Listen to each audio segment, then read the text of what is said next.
녹음을 해야 되는 이유는 알고 있죠. 오늘 수업 참석 못하는 사람들이 있어요. 자, 먼저 여러분들 복사물로 나눠준 그 국어과 수업 그 강의안 펼쳐서 보기 바랍니다. 일반적인 개념부터 먼저 공부를 해야 되겠는데요. 이 부분은 좀 짧게 얘기하겠습니다. 짧지만 일반적으로 여러분들이 교육학 시간에 공부하는 부분을 조금 바꿨어요. 국어과 수업을 위해서 여러분들이 특별히 알고 있어야 될 내용들을 강조하기 위해 일반적인 정의하고 좀 다를 수 있습니다. 수업이라고 하는 것은 교육과정의 근거에서 진행되는 겁니다. 이거는 앞 시간에 강의에서도 여러분에게 얘기했지만, 만약에 여러분들이 교사고 지금 여러분 앞에 학생들이 앉아있고 지금 수업 시간이 됐는데 여러분들이 문을 열고 들어왔어요. 그리고 여러분들이 교육과정에 근거하지 않은 내용을 1시간 동안 학생들하고 얘기하고 나갔습니다. 그건 수업이냐? 수업이 아니라는 겁니다. 물론 수업이라고 하는 틀 안에 들어가 있으니까 수업이라고 부를 수는 있겠죠.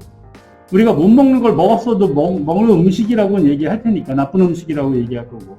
왜 우리가 수업이라는 정의 안에 그걸 포함시키지 않으려고 하냐면, 여러분들이 이 앞에 서서 수업 시간 중에 학생들하고 하는 것은 여러분이 임의로 진행하는 것이 아니라 국가가 일정한 학년기에 도달한 학생들에게 공통적으로 동일하게 기본적인 교육을 하라고 명령하고 있는 바에 따라서 여러분들이 하고 있는 교육이기 때문에 그렇습니다. 여러분들이 임의적으로 하는 교육을 수업으로 인정하지는 않는다는 뜻입니다. 여러분들이 그걸 동의하지 않는다면 여러분들은 학교라고 하는, 그것도 정규학교예요. 교육과정의 근거에서 운영되고 있는 학교가 아니라 다양한 형태의 개인적인 학교들을 통해서 진행할 수는 있겠죠. 특별한 목적을 가지고 이렇게, 또는 기존의 교육에 대해서 대안적인 성격을 가지고 학교를 운영할 수는 있겠죠. 그런 학교들 대안학교라고 얘기하고요. 대안학교에 대안적인 교육을 할 수는 있겠지만, 학교라고 하는 공간에서 여러분들이 교육을 할 때는 전제되는 것이 있다. 그 전제는 뭐냐면 교육과정에 근거한 것이다. 교육과정은 큰 단위는 국가교육과정부터, 국가교육과정 안에는 시도별, 이때 시도라고 하는 건 광역 지자체를 얘기하는 겁니다. 시도별로 정해져 놓은 교육과정이 있고, 그 시도별 안에 시군구라고 하는 게 있어요. 지금 위에도 시가 있고 아래도 시인데, 위에 시는 광역시나 특별시, 자치시 같은 겁니다. 아래에 있는 시는 그 도 안에 소속되어 있는 청주시 같은 걸 얘기하는 겁니다. 시 군구별로 또 교육 자치가 이루어지고 있기 때문에 거기에 또 교육 과정이 있습니다. 그리고 학교 교육 과정이 있고, 학교 교육 과정 안에 학년 교육 과정이 있고, 교과 교육 과정이 있고, 교과와 학년이 만들어져서, 이를테면 여러분들이 중학교 2학년 국어과 수업에 지금 진행하고 있다면 중학교 2학년 교육 과정이 있습니다. 여기까지는 큰 틀이에요. 작아 보여도 하여튼 큰 틀입니다. 이제 실제로 학생들과 만나는 지점이 되면 단원이라고 하는 이름을 가지고 있는 교육과정이 있고요. 그 교육과정의 교육의 목표 또는 교육의 내용에 해당되는 것이 교육과정 문서의 성취 기준이라는 이름으로 딱 명시가 되어 있습니다. 그러니까 여러분들이 교육과정 문서를 가지고 임용시험 공부를 할 텐데, 이게 대체 왜 이걸 공부하나라고 생각하면, 교육과정 문서에 있는 성취 기준은 실제로 학교에서는 교과서 기준으로 본다면, 교과서는 이제 교육과정을 구현해서 만들어 놓은 물리적인 실체니까 그 교과서 안에 단원이라는 이름으로, 이건 대단원입니다. 일반적으로 얘기하는. 이제 요즘 교과서들은 단원 수를 줄이고 있기 때문에, 교과서의 부피도 작아지고 있기 때문에 보통 5개나 6개의 단원밖에 없는데, 요 한 단위를 단원이라고 얘기해요. 그 단원의 학습 목표에 대응되는 것이 성취 기준이 됩니다. 다만 과거에는 교육을 기능 중심의 교육을 했었어요. 영역별로 단원을 쪼개가지고 가르쳤어요. 그러니까 이번 시간, 이번 단원이 독서 단원이다, 읽기 단원이다 그러면 읽기만 하는 거예요. 그 다음이 말하기 듣기 단원이다 그러면 화법 영역에 있는 성취 기준만 있는 거예요. 그런데 지금 교과서들은이라고 얘기했지만 사실 교육과정으로 본다면 한 3차 이전의 교육과정부터 지금까지는 쭉 어떻게 되냐면 통합형으로 이루어져 있어요. 그러니까 교육과정의 단원이, 이거는 교재연구 시간에 배워야 되는 부분이긴 하지만 영역별로 되어 있는 게 아니라, 목표 중심으로 되어 있는 게 아니라 주제 중심으로 돼 있어요. 같은 주제로 묶여져서 같은 활동을 할 수 있는 것들을 묶어놨어요. 이를테면 말하기를 하고 그 말하기를 한 내용을 바탕으로 해서 쓰기를 한다. 그러면 말하기와 쓰기가 같이 묶여져 있는 통합 단원이 되는 겁니다. 그럼 성취 기준이 몇 개가 있겠어요? 하나가 아니라 적어도 2개가 있겠죠. 그러니까 예전의 교과서는 단원수가 많고 많은 단원수에 하나씩의 목표들을 가지고 단원학습 목표가 하나씩 되어 있는 체제를 가지고 있었는데 지금은 단원수가 줄어들었으니까 어딘가에 성취 기준은 가야 되잖아요. 그러니까 한 단원에 독수의 성취 기준이 있어요. 보통 2개 또는 3개. 그리고 각각은 서로 다른 영역일 가능성이 매우 높겠죠. 문학단원 같은 경우는 단독적으로 문학단원을 이루는 경우가 많아서 문학 영역의 성취 기준만 독수로 들어가 있는 경우도 있겠지만 보통 화법과 작문과 독서와 같은 부분은 문법하고 연결되거나 이렇게 됐을 때는 복수의 서로 다른 영역들에서 복수의 성취 기준을 한 단원에 가지고 있어요. 그래서 여기다가 잠깐 쓰면 이게 이제 교재면 교재 안에 영역이 이렇게 영역이 2개가 있다. 그러면 이게 성취 기준이고 이것도 성취 기준이 된다는 뜻입니다. 2개의 성취 기준이 각각 단원을 구성을 하는 거니까 이 전체도 단원이고요. 단원학습이라고 얘기하면 이것도 단원학습이 되겠죠. 그렇죠? 그러면 한 단원 안에 실제로는 내용적으로 2단원 정도가 있다고 생각하면 되는 겁니다. 이것도 단원학습이고. 각각의 성취 기준이고 요 하나를 교육하기 위해서 우리가 이론적으로 밑받침을 이루는 것을 뭐라고 얘기하냐면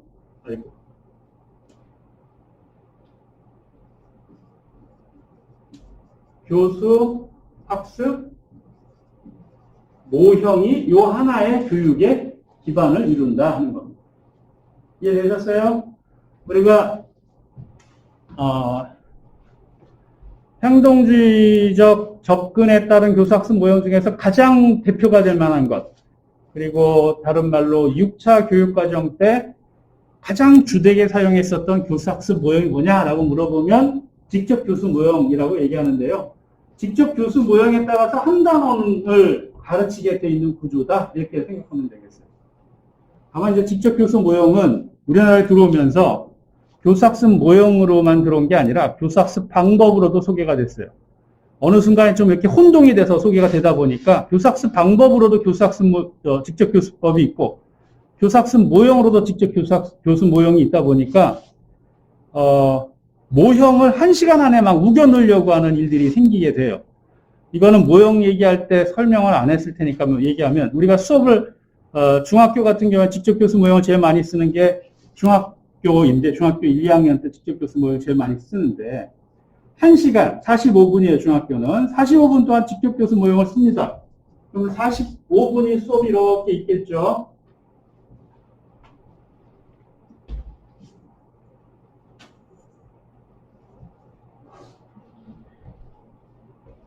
45분 수업이 있으면 이 수업은 어떻게 이루어져 있습니까? 대부분의 존재들은 균형적인 조직을 가지고 있어요. 균형적인 조직을 가지고 있다 보니까 여러분들이 어떤 구조를 쉽게 이해하고 싶으면 그냥 세 부분으로 구성되어 있다. 처음, 중간, 끝.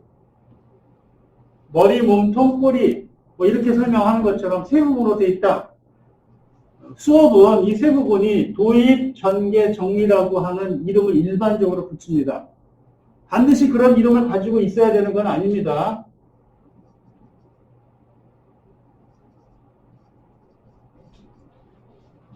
자꾸 되지도 않은 부분에서 도입, 전개, 정리. 어떤 사람은 이제 다 교사라고 그냥 통일시켜서 이름 부르겠습니다. 어떤 교사는 나는 수업을 이렇게 만들어 볼래. 이런 거 있잖아. 사단 구성으로 기승전결. 수업 재밌잖아. 쭉 가다가 45분 수업이면 한 30분쯤 돼가지고 그런데 말이지 하면서 쫙 전환을 하는 거야. 그리고 나서 앞에 있는 내용하고 달라진 내용을 종합해서 수업의 학습 목표로 딱 도달하게 하는 거야. 나는 사단 구성을 해볼래. 가능할까요? 안 가능할까요? 여러분의 소리 기다리고 있는 집에 앉아있는 사람도 있습니다. 가능할까요? 안 가능할까요? 가능합니다. 기승전결 가능해요. 그러면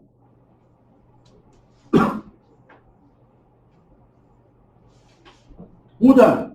난 수업을 5단 구성해볼래.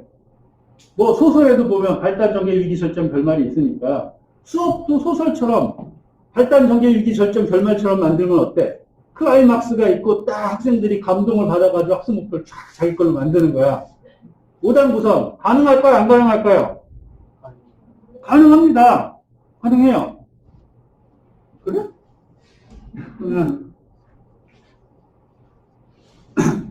북두칠성 뭐 별 7개니까 거의 5개 이런 거 말고 별 7개짜리 수업 만드는 거 가능한가요? 안 가능한가요? 가능합니다. 하지만 안 합니다. 안 해요. 그렇게 안 합니다. 안 하는 이유를 논리적으로 설명하는 것보다 그냥 아주 단순화시켜 설명을 할게요. 학생들을 상대평가를 하기로 했습니다. 평가론이 갑자기 등장을 했는데 상대평가를 하기로 했어요. 학생들을 딱 줄 세웠습니다. 그래서 목표에 도달한 학생과 도달하지 않은 학생으로 나누기로 했습니다. 딱 정해진 시간 안에 목표에 도달했으면은 만점, 도달하지 못했으면 80점 이렇게 점수 주기로 한 거예요. 이렇게 나누는 거 쉽습니까? 쉽지 않습니까? 쉬워요? 안 쉬워요? 쉽습니다. 쉬운 대신에 억울해하는 학생들은 많겠죠. 나 49분에 목표치까지 다 왔어. 근데 갑자기 거기서 발이 꼬여서 넘어졌는데 기절을 한 거야. 50분이 됐는데 도착 못했어. 근데 나는 왜 80%밖에 안 주느냐? 라는 사람이 나올 거 아니에요. 만약 수학이라면 이렇겠죠. 나 식 다 잘 풀었어. 그런데 단위수 잘못 계산해가지고 1을 써야 되는데 0.1이라고 쓴 거야. 억울해 죽겠어. 근데 왜 나는 80점이야? 95점 주면 안 돼요. 이런 학생들이 나오는 겁니다. 그래서 뭐 일리가 있는 말이잖아요. 일리가 있는 말이기 때문에 그건 난 세 가지로 구분을 해볼래. 세 가지인데 세 가지는 뭐 상중하가 되겠죠. 상중하. 그렇죠? 뭐 못했음, 보통, 잘했음 이렇게 나눌 수도 있겠고요. 목표에 도달했음, 목표에 도달 못했음, 아쉬운데 거의 도달했는데 아쉽게도 도달 못했음 이런 거 있을 수 있잖아요. 아까 얘기했었던 식은 잘 썼는데 답을 틀렸거나 뭐 이런 경우요. 어떤 학생에게 곱셈을 시켰는데 이 학생이 덧셈으로 다 계산해서 점수를 답을 낸 거야. 답은 맞아. 곱셈을 하라고 했는데 답은 맞는데 덧셈으로 그걸 일일이 다 더해가지고 계산을 한 거야. 이 친구는 점수 몇 점 줘야 됩니까? 그냥 중간 주기도 아깝긴 하네. 곱하라고 했는데 곱하지 않았어요. 그런데 아예 틀린 건 아니잖아요. 또 값은 맞으니까. 그래서 3단은 나누는 거예요. 충족하는 학생과 충족하지 못하는 학생, 그리고 충족하지 못하지만 뭐 과정이든 태도든 뭐 이런 것들에 의해서 인정할 만한 거. 이거 쉽습니까? 안 쉽습니까? 쉬워요? 안 쉬워요? 이렇게 나눠가지고 평가하는 거. 안 쉬워요? 어려울 것 같죠? 둘로 나누는 것보다. 그러니 교수가 여러분 성적 낼 때 얼마나 어렵겠습니까? 왜냐하면 교수가 여러분의 성적을 낼 때는 이렇게 내는 것도 아니에요. 3단으로 내는 것도 아닙니다. 훨씬 많은 기준에 의해서 만들어내야 돼요. 지금부터가 진짜 어려워지는 겁니다. 세 개로 나누는 것도 어려워요. 중간에 껴있는데 중간에 앞부분에 있는 애를 만점을 줄 건가 말 건가. 중간에 끝단에 있는 애를 이 하의 점수로 줄 건가 말 건가. 이런 부분도 되게 어려운 문제예요. 근데 진짜 어려워지는 문제는 이런 문제입니다. 성적을 4등분으로 주는 겁니다. 실제로 우리가 주는 성적은 4등분이 아니고요. 7등분으로 나눠서 주게 돼 있어요. 학교에서 학점 주는 거. 뭐 1등급인데 라고 생각하지만요. 되게 어려운 겁니다. 왜냐하면 여러분들에게 이거를 4등분을 나눠보라고 하고 여러 현상들을 주면 완벽하게 갖춰진 것과 완벽하게 안 갖춰진 것을 구분하는 것은 쉬워요. 그 중간에 놓인 것들을 어느 쪽에다 놓을 것인가 하면은 3등분을 나누는 것보다 훨씬 어려워집니다. 그냥 하나 늘어나는 게 아니에요. 매우 많이 어려워져요. 매우 많이 어려워지기 때문에 이 정도의 문제가 아니라 이렇게 다 4등분을, 5등분을 나누면 더 많이 어려워져요. 그래서 이런 어려움 때문에 사실은 설문조사에서 5점 평점으로 주는 설문조사는 신뢰성이 그렇게 많이 높지는 않아요. 신뢰성이 많이 높잖아. 왜 많이 높지 않은가? 완전 너무 좋아요와 너무너무 싫어요를 빼고 나머지는 사람들이 중앙으로 몰리려고 하는 경향들이 있어요. 그러니까 내가 이게 만족스러웠다 하더라도 5점 척도를 줘버리면 사람들이 5점을 주려는 경향보다는 4점을 주려고 하는 경향이 더 커요. 심리적인 안정성이 있기 때문에. 대부분 좀 마음에 안 들면 2점, 마음에 들면 4점 이렇게 주다 보니까 대부분 점수가 중간에 몰리게 되는. 근데 중간에 몰리다 보니까 어떤 일이 생깁니까? 분포를 해보면 이렇게 생깁니다. 이렇게 생기면 이걸 가지고 왜 구분을 못해? 1, 2, 3, 4, 5로 해서 등급으로 구분하면 되잖아 라고 하지만 사실은 여기에는 소수만 있어서 확실히 티가 나는데 여기는 너무 많아서 구분하기가 매우 어려워지는 지점이 되는 거예요. 평가 얘기를 우리가 평가론이 아닌데도 한 이유를 다시 돌아가서 설명하면 우리가 여기서부터 시작했잖아요. 수업을 3단으로 나눠서 구성하는 것. 논리적인 근거가 있습니까? 없어요. 논리적 근거는 없는 겁니다. 근데 3단으로 구성을 해서 학교에서 대부분 사용을 하고 있는 이유는 뭐냐? 이름은 어떻게 불러도 상관없습니다. 여러분들이 수업도 일종의 모형이고 좀 더 설명을 할 거니까. 근데 왜 3단으로 구성하냐면 4단으로 구성했을 때 그 각각의 단위마다 뭔가가 구분되는 뭔가를 해야 되잖아요. 그게 명료하게 나눠지지 않을 수가 있다는 것 때문에. 많이 나눌 수 있어요. 수업을 100단 구성으로 수업을 할 수 있어요. 뭐 하나 얘기 꺼낼 때마다 단위가 달라지는 거예요. 단계가. 그게 의미가 없어요. 학생들한테 그 변화가 유의미하게 다가가지 않을 수가 있다는 겁니다. 그래서 유의미하게 다가가게 하기 위한 방법으로 제일 많이 선택하는 것이 3단 구성이고 3단 구성에 따라서 각각의 기능들을 좀 부여한 거예요. 그 기능은 뭐냐면 맨 앞부분은 이제 수업에 들어가기 위한 준비를 한다. 이거고요. 맨 마지막 단계는 이제 수업을 정리한다 하는 겁니다. 그러니 실제로 뭔가 배우는 시간은 어디냐면 이만큼의 구간입니다. 45분 중에 이만큼의 구간이 차지하는 시간은 보통 30분에서 35분 사이예요. 그것도 이렇게 늘어났으니까 좀 더 이렇게 좁히면 안 돼요? 33분 정도 되는 시간이에요. 요 시간, 중학교. 고등학교 50분인데 50분 중에는 몇 분쯤인가요? 37, 8분 정도가 이거예요. 그 얘기는 뭐냐? 대개 이 앞부분이나 뒷부분 해가지고 12, 3분 정도 시간을 쓴다는 건데 보통 이 정도 씁니다. 단위로 보면. 반대일 수도 있어요. 저건 어떤 차이냐? 우리가 단원을 새로 시작하면은 시작하기 위해서 준비 운동을 좀 해야 되잖아요. 그러면 단원의 앞부분에 들어가 있는 수업들은 좀 앞부분이 길어요. 배경 지식도 형성을 해야 되고 앞에서 공부했던 것들을 다 꺼내가지고 내가 뭘 알고 있지, 뭘 모르고 있지 이런 것들도 해줘야 되고 이 공부를 왜 해야 되는지 흥미도 생겨야 되고 하니까 앞부분엔 좀 시간이 많이 필요해요. 반대로 단원을 막 전개해서 이제 뒷부분으로 갈수록 이미 충분히 이렇게 배경 지식도 형성이 돼 있고 동기도 형성돼 있고 뭘 공부해야 될지에 대한 의식도 좀 명확하게 있다라고 하면 시작하면서 학습 목표 딱 제시하고 공부로 바로 들어갈 수가 있거든요. 그래서 이 시간이 더 줄어들 수도 있어요. 이거는 하나의 단위 시간, 한 차시라고 부른다고 했어요. 한 차시가 하나의 단위인 경우에 그걸 예로 들어서 설명한 거지. 만약에 우리가 이거 수업의 양이 좀 많아, 학습의 규모가 큰 거야. 그러면은 45분짜리 두 개를 붙여서 하나의 수업을 만들 수도 있잖아요.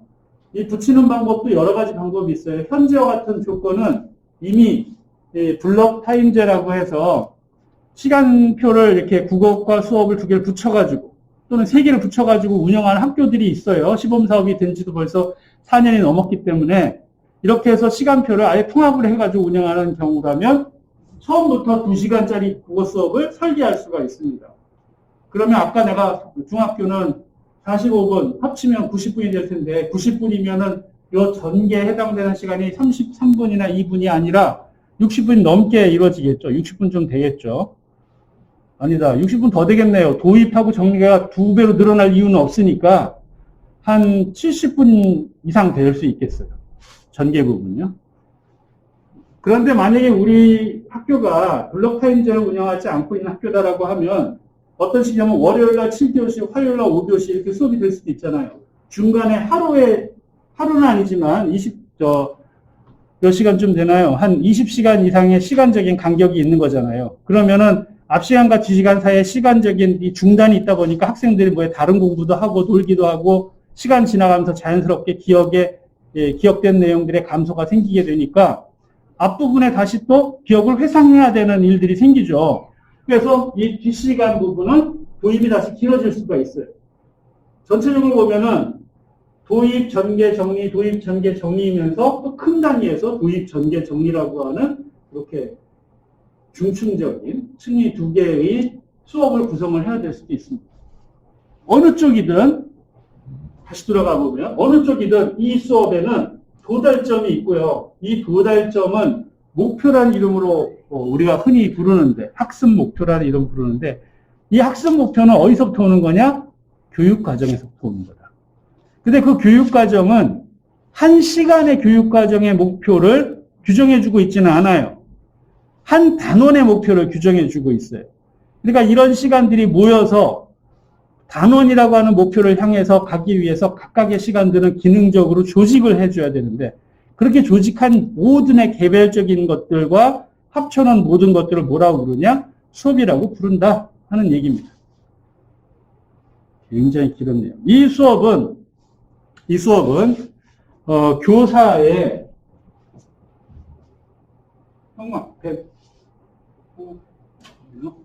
이 수업은 교사의 교수 행위 과정이다.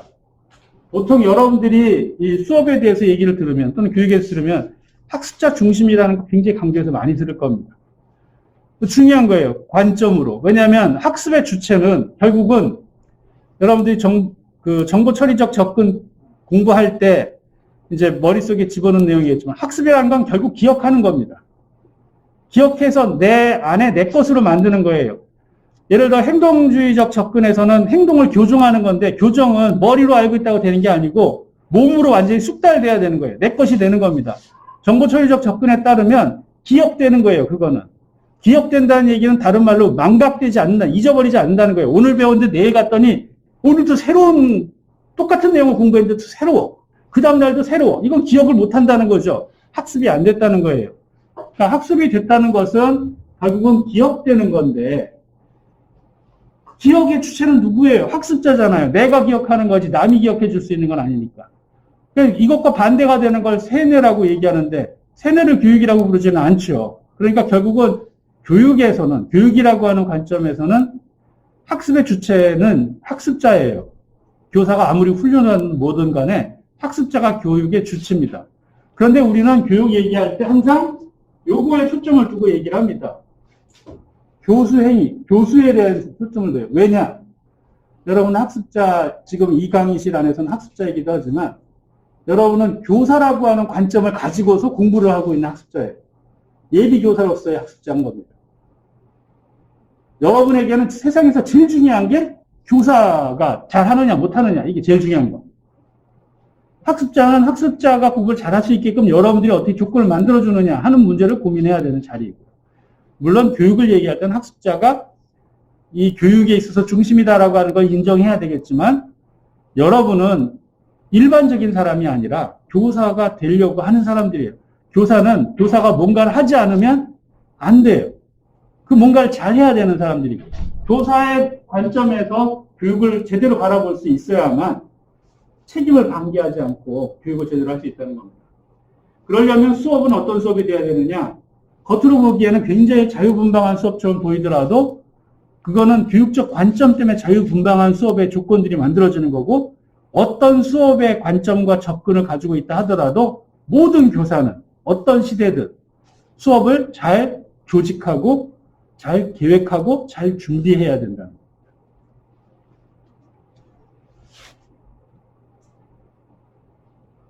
각각의 수업마다 어려운 점들이 있습니다. 직접 교수 모형을 취한다고 하면 뭐 잘 조직하고 잘 계획하고 잘 준비하는 건 교사가 하는 거니까 나만 열심히 해가지고 잘 만들어서 가르치면 되지 라고 쉽게 생각할 수 있지만 그때 가르치는 내용은 지식이에요.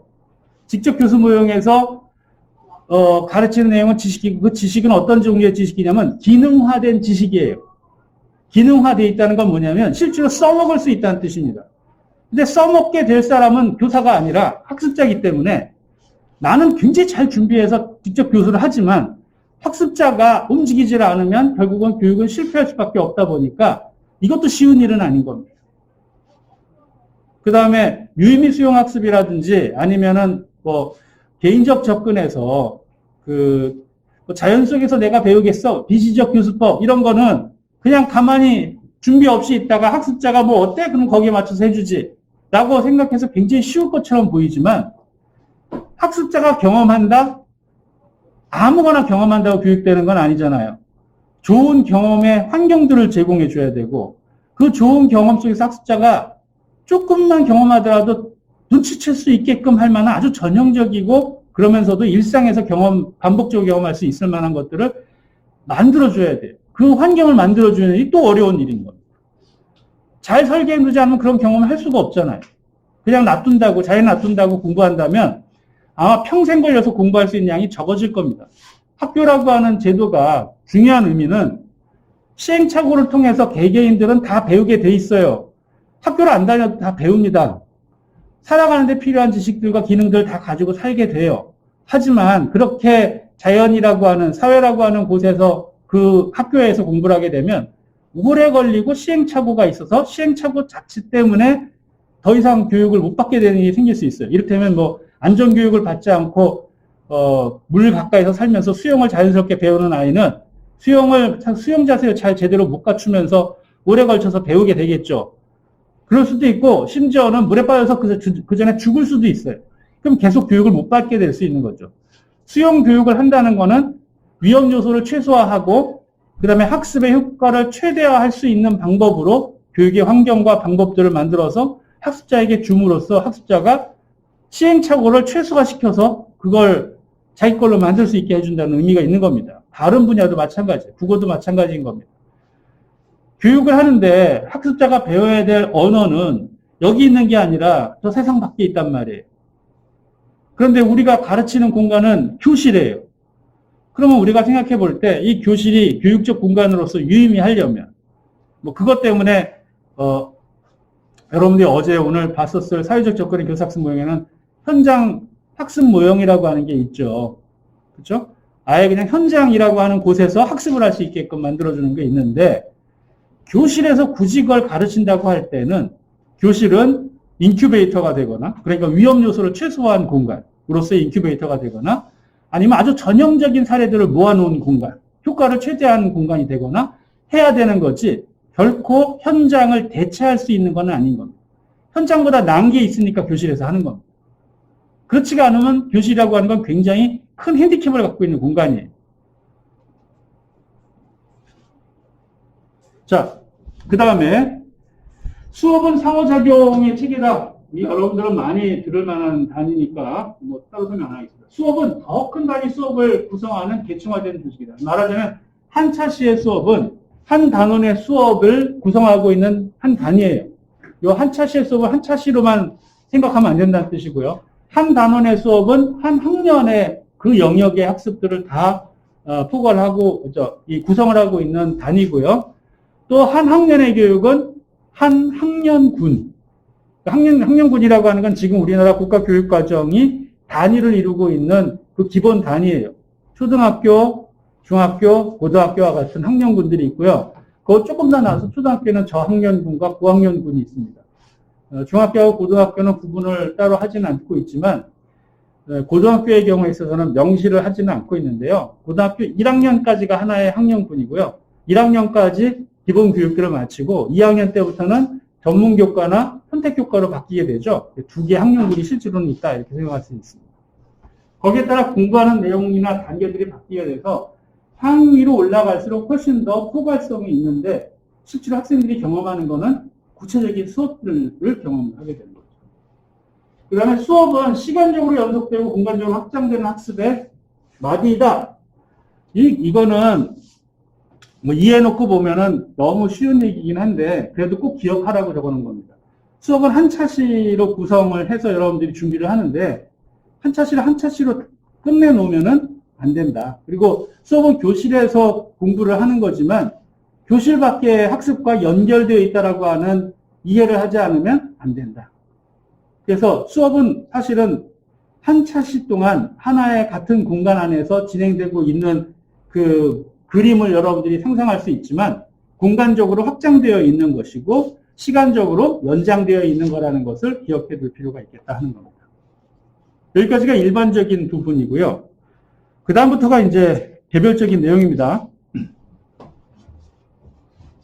좀 지우고 시작을 해봅시다.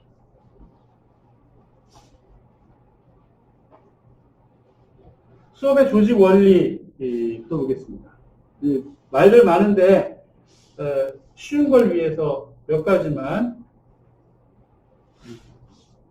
수업은 결국 기억하는 과정이 학습자 입장에서 본다면 그래서 학습자가 이해하는 것이 이 수업에 있어서 내용들이 될 거고 그 이해가 목표로서 구현되어 있는 게 수업입니다. 어떤 단계에 도달할 것인가 하는 것을 명시적으로 제시해 주는 게 목표고요. 그 목표는 우리가 수업을 할 때 학생들이 항상 놓치지 않게 하기 위해서 두 가지 지점을 항상적으로 학생들이 주목할 수 있는 위치에다 표시를 해두는데요. 하나는 우리가 어느 부분쯤 공부를 하고 있는가를 보여주는 단원명. 여러분 기억해보면은 옛날도 먼 옛날은 아니긴 하지만 어쨌든 교실에서 수업을 할 때 상단에 단원명이 적혀 있었죠. 그 다음에 보통은 요 왼쪽에다가 학습 목표가 제시되어 있었죠. 학습 목표. 그러니까 공부해야 될 그 제재의 단위들, 무엇을 가지고 공부할 건가의 제재 단위들이 여기 표시가 되고 어떤 목표에 도달할 것인가 하는 것들이 이쪽에 표시됩니다. 나중에 다시 얘기하겠지만 학습 목표는 학습자에게 수시로 상기되고 반복적으로 주목되게끔 해주는 게 중요해요. 왜냐하면 우리가 어딘가를 가는데 내가 의도해서 간다고 하면 스스로 자각되어 있고 스스로 목표의식이 있기 때문에 덜 힘든데 남이 가라고 해서 그냥 가고는 있는데 어디까지 가는지 얼만큼 가는지를 모르고 있을 때 굉장히 피곤하고 목적의식이 없어지게 되는 거죠. 그래서 야 저만큼만 가면 돼. 저기가 저기 이렇게 중간에 위치를 지정해 주는 게 필요해요. 그게 뭐냐? 학습 목표를 환기시키는 작업입니다. 최소한 수업 중에 3번 정도는 환기가 되는데 도입 부분에서 1번, 전개 부분에서 1번, 정리 부분에서 1번 정도는 환기를 해줘야 될 필요가 있다. 학습 목표가 중요하다는 거고요. 그 다음에 수업은 수미상으로 되어 있어요. 수미상에 대해서 이해하기 위해서 미리 어떻게 올려야 되나? 수미상으로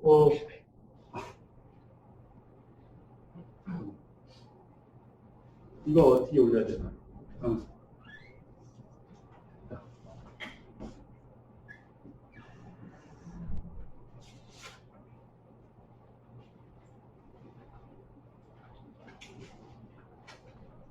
시간이 오래 걸리네.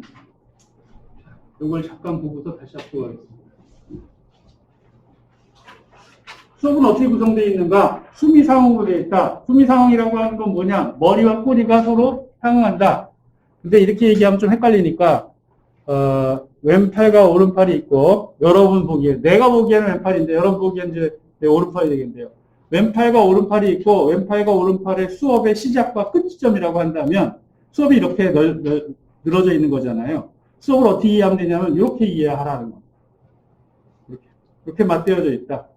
그러면 수업을 시작할 때부터 수업이 이제 그 본격적인 전개에 들어가기 전까지 여기를 도입이라고 하고 그 다음에 여기를 전개라고 보고 요거를 정리라고 본다면 전개 부분은 수업의 목표에 도달하기 위한 핵심적인 활동들로 단계적으로 구성되어 있어요. 좀 이따 설명할 거고 요 부분부터 이게 제일 어렵지만 요거 이해하면은 교사학습 과정만 짜라고 하면 일단 무조건 요거부터 짜놓으면 되는 겁니다. 그리고 요걸 잘 짜면 우리 학교가 아닌 다른 대학 학생들은 못하는 거 우리가 제일 잘하는 게 이 부분이에요. 다른 학교 학생들은 이 개념이 별로 없기 때문에 교사학습 과정을 짜면 이게 잘 안 돼요. 우리는 잘 하고 있어요. 이렇게 수비 상황 되어 있습니다. 시작할 때부터 도입의 끝까지의 흐름이 있는데 이 흐름은 전개 끝나고 정리 부분 가면 거꾸로 간다는 거예요. 이렇게 가는 게 아니라 이렇게 가는 겁니다. 왜냐하면 여기서부터 이렇게 가는 거니까. 이렇게 붙어 있는 거고 수미상으로 되어 있다는 거는 이렇게 거울상으로 거꾸로 되어 있는 겁니다. 그러면 이렇게 되는 거예요. 수업 시작합니다. 그러면 수업 시작할 때 첫인사를 하죠. 첫인사라고 하는 거는 서로 약속하는 겁니다. 나는 교사, 너희는 학생, 내가 할 일과 너희들이 할 일이 있다. 내가 하는 건 이 수업에서 사용하는 규칙들이 있는데 규칙에는 교수 당화 또는 교수 행위라고 하는 게 있는데 5가지 여러분이 소개할 겁니다. 이 5가지를 사용할 거야. 5가지를 사용할 때는 그것을 사용하는 표시가 있어. 그 표시를 너희들이 보면 약속대련처럼 거기에 따른 여러분들의 행동을 하면 돼. 여러분들이 해야 되는 학습 활동이 있는데 3가지가 있어. 나는 5가지, 너희는 3가지. 내가 5가지를 주면 너희는 그 3가지 중에 하나를 대응시키면 돼. 이렇게 짜고 가는 거예요. 수업이라고 하는 거는. 그걸 해야 되는 거야. 라고 약속의 시작을 알리는 게 첫인사인 겁니다. 나는 교사, 너희는 학생이니까 빨리 존경한다는 의미로 인사해. 이런 게 아니고요. 서로 이제 약속되든 시작한다라고 하는 시작점입니다. 방송할 때 이거 있잖아요. 이거. 이제부터 찍겠다라고 하는 그 촬영점을 만들어내는 행위. 그거가 첫인사입니다. 그러면 수업의 끝에는 뭐가 있다는 얘기예요? 끝인사가 있는 거죠. 이제 끝났어? 라고 하는 겁니다. 영화를 보러 가면은 지금은 이제 커튼은 안막은 없지만 안막 없는 대신에 이렇게 중간 골목을 막 꺾어가지고 빛이 안 나오게 해주죠. 옛날 극장은 어떻게 돼 있어요? 펴내고 들어가면 이렇게 검은 안막 위에 검은색 휘장이 있고 휘장을 이렇게 제끼면 볼록볼록하게 비닐로 이렇게 징박아 놓은 두꺼운 문 하나 나오잖아요. 빛이 나오지 않게끔. 그 문을 열고 들어가요. 그러면 그때부터는 새로운 세계가 열리는 겁니다. 지금부터는 사람을 죽여도 불을 질러도 막 가능한 세계인 거예요. 막 과거로도 가고 무전기 가지고 무슨 조작을 했더니 갑자기 레이저포가 되고 막 이런 것들이 가능한 세계가 되는 겁니다. 다 인정이 되는 세계고요. 그리고 영화가 끝나고 다시 안막 펼치고 문을 열고 나오는 순간 그 세계는 이제 닫혀버리는 거고 현실로 다시 돌아오는 거예요. 수업도 마찬가지 그런 과정을 가지고 있다는 것을 약속하는 부분이 첫인사와 끝인사인 겁니다. 이거 빠뜨린 사람들 많은데 꼭 넣어야 되는 겁니다. 첫인사, 끝인사가 끝나고 나면 수업은 어떤 거라고 그랬습니까? 시간적으로 연장되어 있고 공간적으로 확장되어 있다고 했잖아요. 연장되어 있다는 건 이 앞 시간에 무슨 수업이 있다는 거고 그 수업과 이 수업은 새로운 단원이 시작하지 않는 한 또 새로운 단원이 시작하면 단원이라는 규모에서 보면 앞에 있던 어떤 단원하고의 관계가 있지만 어쨌든 그 앞에 있는 시간하고의 연결되어 있다는 점을 이 시간의 자원으로 쓰는 거예요. 마치 무슨 외화에서 갑자기 뭐 다 주고 뭔가 얻을 것 같으면 재고 세팅돼가지고 처음부터 다시 가는 허망한 게임이 되는 게 아니라 한 번의 경험은 그 다음 새로운 게임을 할 때 자산으로 남아서 그냥 계속 가지고 가는 겁니다. 그걸 뭐라고 부르냐면 배경지식이라고 불러요. 배경지식을 내가 가지고 있는데 우리가 가지고 있는 배경지식은 다 어떻게 되냐면 우리의 의식 속으로 들어가 있어요. 장기 기억 속에 들어가 있는 겁니다. 우리가 그걸 다 꺼내놓고 쓰지를 못해요. 그러면 머리가 파열되겠죠. 우리가 사용하는 정보들은 지금 당장 필요한 거 빼놓고 다 장기 기억에 집어넣는 겁니다. 그래서 의식되고 있지는 않은 거예요. 근데 그 의식들은 무의식에 남겨져 있는 것도 있고, 그러니까 잊어버렸는데 사실은 남겨져 있는 게 있고, 잊어버린 건 아니고 지금 쓰지 않기 위해서 기록해둔 것들이 있어요. 그걸 뭐라고 그러면 전의식이라고 불러요. 전의식을 끌어내면 활성화가 되고 활성화가 된 것들은 내 의식 속에서 활용할 수가 있는 겁니다. 뭐 이런 거예요. 여러분들이 집에 가서 이제 보고서 작성하거나 뭘 할 때 문서를 작성하기 위해서 문서 열었습니다. 지금 작성하고 있는 건 의식이고요. 여러분들이 그 지난주에 만들었던 문서 꺼내가지고 붙여넣어야 돼. 붙여넣기를 해야 돼. 지난주에 작성했던 거 어디가 있겠습니까? 하드디스크 드라이브에 어딘가에 있겠죠.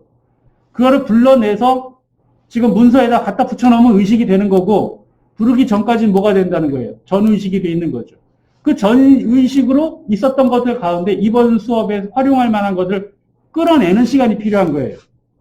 이건 이제 배경지식 환기 또는 배경지식 활성화라고 부르는데 여기에 여러 가지가 있어요. 여러 가지가 있는데 우선 배경지식 활성화가 있고요.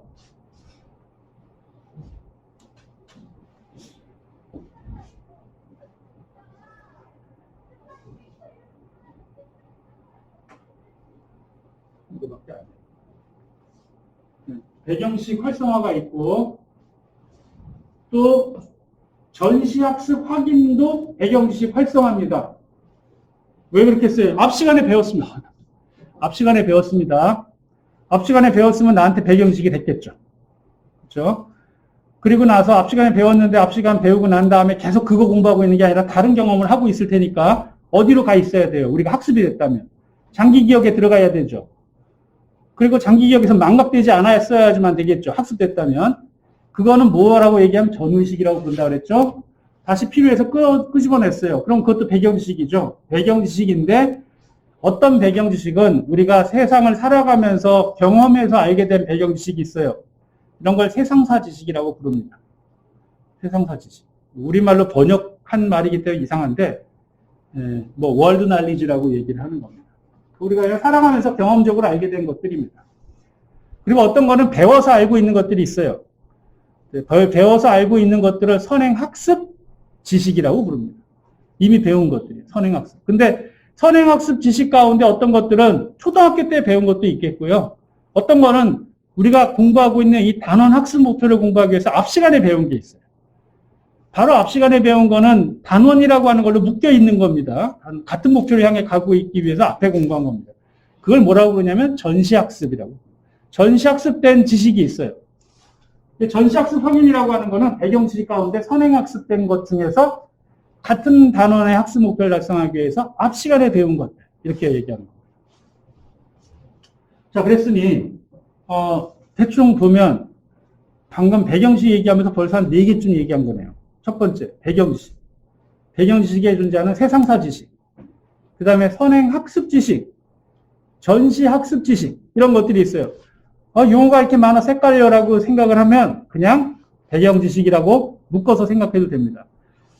하지만 여러분들이 이거를 세밀하게 나눌수록 여러분들은 수업을 더 잘 이해하고 있는 사람이라고 평가를 받아요. 단원 시작할 때는 전시학습이 없겠죠. 다른 단원일 테니까. 그리고 단원 영역일 테니까. 전시학습 없어요. 그러면 배경 지식을 그냥 가져와서 쓸 수도 있겠고요. 아니면 지금 중학교 2학년인데 니네 1학년 때 배웠던 거 있잖아. 이렇게 되면 선행학습 지식이죠. 단원 시작할 때는 전시학습 확인이라고 하는 거는 없어요. 단원 시작할 때는. 그런데 단원 2차 시부터는 전시학습 확인을 할 수 있겠죠. 그리고 단원 2차 시쯤 되면 배경식 활성화 중에서 세상사 지식 같은 것들은 별로 쓰질 않아요. 왜냐하면 앞 시간에 이미 썼을 테니까. 그래서 이미 나는 가지고 있으니까. 그걸 합니다. 그걸 하고 난 다음에, 배경식을 활성화하고 난 다음에, 그러면 이제 내가 공부를 하기 위한 준비를 하고 있는 겁니다. 바탕을 갖추고 있는 겁니다. 그 다음에는 우리가 오늘 공부할 게 뭐야? 라고 하는 목표점을 알아야 돼요. 그래서 그 목표점을 알기 위해서 하는 활동이 뭐냐면 학습 목표 확인이라고 합니다. 학습 목표 확인은 우리가 수업 중에 몇 번 한다고 그랬죠? 최소 3번 해주는 게 필요하다고 그랬죠? 3번 정도 학습 목표 확인을 합니다. 도입에서 한 번. 언제? 이쯤에서 합니다. 학습 목표를 확인을 합니다. 학습 목표는 명확하게 제시해주고 구체적으로 달성될 수 있는 거를 줄 필요가 있습니다. 그래야지 학습이 끝나고 나서, 수업이 끝나고 나서 내가 목표에 도달했다라고 하는 자기 효능감이 생겨요. 학습 목표가 착한 사람이 된다. 이러면 수업 끝나고 나서 난 착한 사람이 됐을까? 검증도 안 되고 착한 사람이 될 필요성은 느꼈는데 나는 착한 사람일까? 이러면 학습에 대한 효능감이 별로 생기질 않겠죠. 그래서 가급적이면 구체화해서 도달 가능하고 실현 가능한 것으로 준다는 뜻이 되겠습니다. 그 다음이라고는 얘기했는데 사실은 이 두 부분은 이렇게 서로 순서가 바뀌어도 되는 겁니다. 그래서 순서 바뀔 수 있는 것을 두고 설명을 하자면 먼저 목표를 명확하게 주고 그 다음에 목표를 달성했을 때 어떤 가치나 의미나 좋은 점이 있는지를 얘기해주고 그래서 학습에 대한 동기를 형성해주고 그리고 학습을 해나가는 방법이 하나 있어요. 그러니까 목표가 명확해지고 목표 달성하면 얻게 되는 이득이 생기게 되면 학생들은 학습에 대한 동기가 생길 거야. 이렇게 가는 방법이 있습니다. 목표부터 제시하는 겁니다. 목표 제시하고 동기를 그 다음에 형성하게 해주는 겁니다. 두 번째는 앞에서 우리가 배경지식 활성화한다고 했었잖아요. 배경지식 활성화를 하면서 거기서부터 동기가 형성되게끔 하는 겁니다. 이를테면 이런 거죠. 어떤 곤란한 사람들이 어떠한 문제로 인해서 그 곤란을 해결하지 못하고 있는 상황들에 대한 기사나 장면이나 무슨 영화나 이런 것들을 먼저 봐요. 문제의식을 갖게 되겠죠. 야, 이럴 때 뭐에 대한 능력이 있으면은 문제를 해결해 줬을 텐데. 라고 교사가 아이디어를 줍니다. 그러면 학생들이 동기가 생기게 되겠죠. 그걸 가지면 정말 좋겠구나. 그러고 난 다음에 학생은 그걸 딱 제시하는 거예요. 두 가지는 순서는 다르지만, 즉 동기 형성과 목표 제시. 목표 제시와 동기 형성 순서는 다르지만 둘 다 도입 단계에서 필요한 활동들이에요. 그러면 어떤 순서로 배열하는 것에 뭐 규칙이나 원리나 뭐 선택할 만한 단서가 있는가? 물론 있습니다.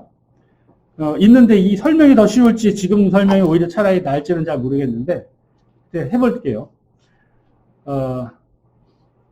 이 군사 용어 가운데는 선동선전이라는 용어가 있어요. 선동선전. 선동이라고 하는 것은 사람들로 하여금 군중 또는 부대 대상으로 하여금 마음에 격분을 일으켜서 움직이게끔 만드는 겁니다. 한마디로 사람들의 감정을 자극을 해서 행동하게끔 하는 것이 선동이에요. 선전은 사람들로 하여금 이성적으로 납득하게 만들어서 수용을 하거나 행동하게 만드는 겁니다. 그러면 선동은 누구한테 하는 게 좋으냐? 이미 내 편. 이미 내 편한테는 선동을 합니다. 왜냐하면 이미 나와 뜻을 같이 하고 있기 때문에 감정적인 자극을 주면 바로 행동화가 되는 거예요. 하지만 나에게 비판적이거나 냉소적인 사람들 앞에서 선동을 해봐야 하나도 먹히질 않겠죠. 그런 사람들한테는 어떤 걸 쓰느냐? 선전을 합니다. 그러면 전쟁 중인데 적국의 시민들한테 이제 마음의 동요를 일으키고 적군들을 막 흔들어가지고 전투 의지를 없애려고 하면 선동을 하면 됩니까? 선전을 하면 됩니까? 선전을 해야 되겠죠. 선동 안 먹힐 거 아니에요. 적개심이 있는 대상자한테 적개심이 더 붉어질 수는 있구나. 잘못된. 그런데 우리 부대원들한테 자 이제 나가면 확률 반으로 죽어. 나머지 절반 정도는 살 수 있고. 근데 진격해야 될 명령을 내려야 될 수도 있잖아요. 그럴 때 선전을 합니까? 선동을 합니까? 선동을 해야 돼요. 선전하면 애들이 더 기가 죽어버리고 냉정하게 생각해보니 죽을 확률이 50%군. 이러면은 누가 막 죽을 위험이 굉장히 높은 곳에 나가려고 하겠습니까? 야, 우리 용사는 전쟁터에서 죽는 거야. 뭐 이러면서 사람들로 하여금 명분과 대의를 갖게끔 만들어주면서 촉발시키는 거죠. 부수적으로 얻는 지식인 겁니다. 선전선동이라는 말을 왜 꺼내냐면 동기화는 감정의 우선, 감정적으로 내 의지들을 만들어내기 위해서 정서적인 요소들을 강화시키는 것들이 동기화예요. 학습 목표는 내가 공부해야 될 것들에 대해서 명확하게 이해하는 과정입니다. 그러니 뭐와 대응이 되는 겁니까? 선전선동하고 대응이 되는 겁니다. 만약 동기화를 먼저 주고 그 다음에 목표를 제시한다는 것은 학습자하고 교사가 서로 같은 방향을 향해서 가고 있다라고 하는 유대감이 강하면 강할수록 동기화가 먼저 있고 미안합니다. 거꾸로 말한 겁니다. 이 동기화가 생기고 난 다음에 목표를 주게 되는 것은 오히려 이거는 그 선전에 더 가깝고요. 목표를 주고 난 다음에 동기화를 주는 것이 선동에 더 가까워요.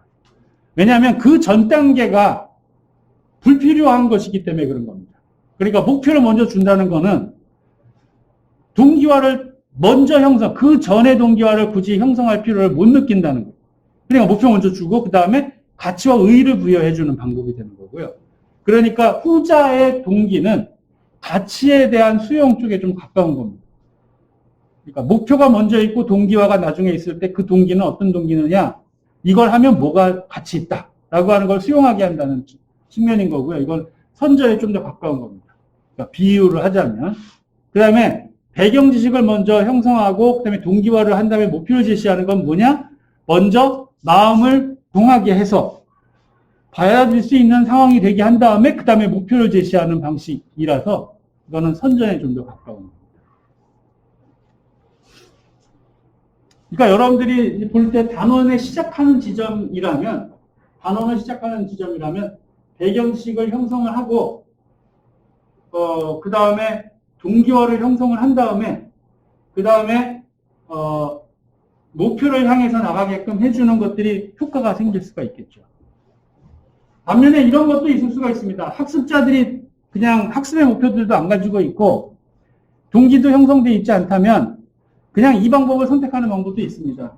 그냥 이렇게 중립적인 위치에 있다면, 먼저 배경식을 형성을 하고, 우리가 공부할 건 이거다. 근데 이런 점에서 의미가 있다. 그래서 학생들로 하여금 수용을 하게끔 하는 방법도 물론 가능한 방법입니다. 선택은 이렇게도 선택할 수가 있고, 이렇게도 선택할 수가 있고, 그 다음에 이렇게도 선택할 수가 있다.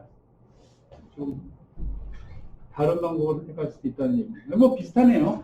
여기에 차이 하나, 과제 점검은 전시학습 확인하고 비슷한 게 아니라 학습 목표 제시하고 비슷한 겁니다. 목표 가운데는 목표 중심 학습이 있고 과제 중심 학습이 있는데, 목표 중심 학습은 보통 명확하게 달성 여부를 확인할 수 있는 작은 단위, 기능적인 단위, 이런 수업에서는 목표 중심 학습을 하고요. 문학 수업처럼 여러 개가 복합되어 있는 수업에 있어서는 목표가 딱 떨어지지 않는 경우들이 있어요. 그럴 때는 과제 중심 수업. 이를테면 등장인물의 눈으로 작품 속 사건들을 이해한다 라고 얘기하면 이건 기능적으로 확인이 되는 게 아니에요. 여러 가지 요인들이 다 부합돼서 제시되는 거기 때문에 목표라고 우리가 다 통칭해서 말하긴 해도 실제로는 과제의 성격이 좀 강해요. 그래서 이 과제 점검이라고 하는 것이 있는 경우는 우리가 그 정보 처리적 접근에 사용됐던 모형 가운데 문제 해결 학습 모형, 그 다음에 창의성 개발 학습 모형, 유미 수용 학습 모형과 같은 이런 모형들의 수업을 진행할 때 이런 과제 점검이 단계로 들어갑니다. 합법 독서 작문과 같은 경우는 많은 경우에 그냥 이렇게 바로 진행이 되는 경우들이 있습니다. 요 좀 차이가 있다는 거고요. 여기까지 한번 정리해보면 수업 시작해서 먼저 첫인사를 하고 배경지식 활성화를 하고, 만약 이게 단원 중간쯤 들어가면 배경지식 활성화가 압축되거나 생략될 수도 있는 겁니다. 이미 배경지식이 앞 시간에 전시에 이미 다 형성됐으니까. 그렇다라도 뭐 짧게 한다면 전시학습 확인 같은 거를 그때 하는 거죠. 그리고 나서 학습 목표를 제시하고 동기를 형성하고 이렇게 되는 거예요. 이 중간에 약간 순서 바뀔 수 있다고 했죠. 첫인사를 하고 배경식 활성화 또는 전시학습 확인을 하고, 그 다음에 동기 형성을 하고 학습 목표를 제시하고, 이렇게도 가능할 수 있다는 겁니다. 이 두 개의 순서 바뀔 수 있어요. 그거 하고 난 다음에 진짜로 다른 학교에서 안 하는 겁니다. 근데 중요한 겁니다. 수업의 흐름을 안내합니다. 수업 흐름 안내. 수업의 흐름을 안내한다는 건 뭐냐? 아까 얘기했던 목표가 저기다. 그러니까 저기를 바라보면서 가자. 학습의 전체적인 그 과정들에 대해서 학생들로 하여금 예측 가능하게 해서 적극적인 학습을 할 수 있게 해주지만, 우리가 이 목표에 도달하기 위해서 어디 거쳐서 어디 갈 거거든? 마치 에베레스트 등반을 할 때 첫 번째 베이스 캠프는 어디고, 1차 목표지는 공격지는 어디고, 2차 공격지는 어디고, 그다음에 최종적으로 어디로 갈 거야? 어떤 루트를 통해서 가는데 중간중간 어디에 머물 거야? 중간 목표가 어디야? 라고 하는 것들을 얘기해 준다면 전체 그림을 그릴 수가 있겠죠. 이게 수업의 흐름이라고 하는 겁니다. 수업의 흐름은 어떻게 되어 있느냐? 내가 이제 학생들한테 이걸 하라고 할 때 보통 이렇게 얘기합니다. 이렇게도 갈 수 있어요.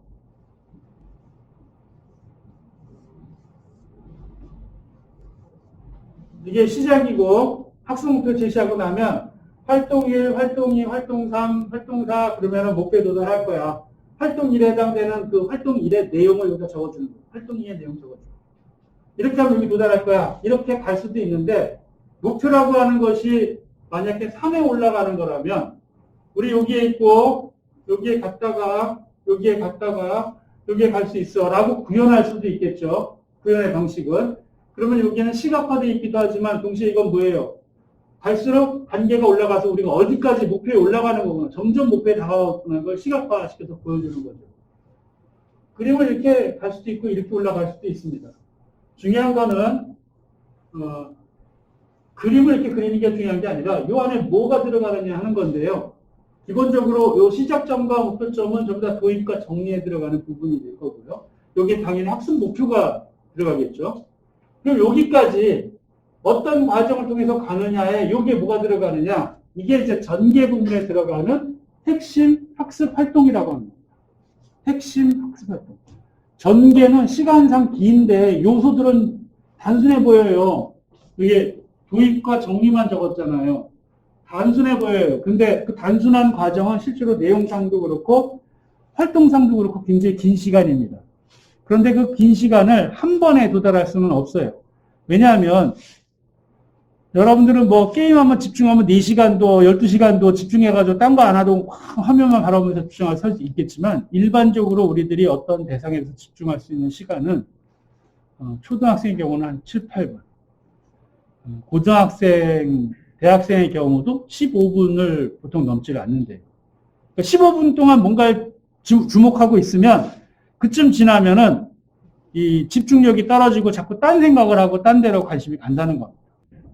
그러니 학생들을 장시간 동안 이렇게 놓고 강의를 하는 나는 굉장히 여러분들을 괴롭히고 있는 사람이 되는 거죠. 그래서 여러분에게 미리 뭐라고 얘기했습니까? 중간에 화장실 갔다 와라. 붙잡아놓지는 않을 테니까. 중간에 집중력이 떨어지면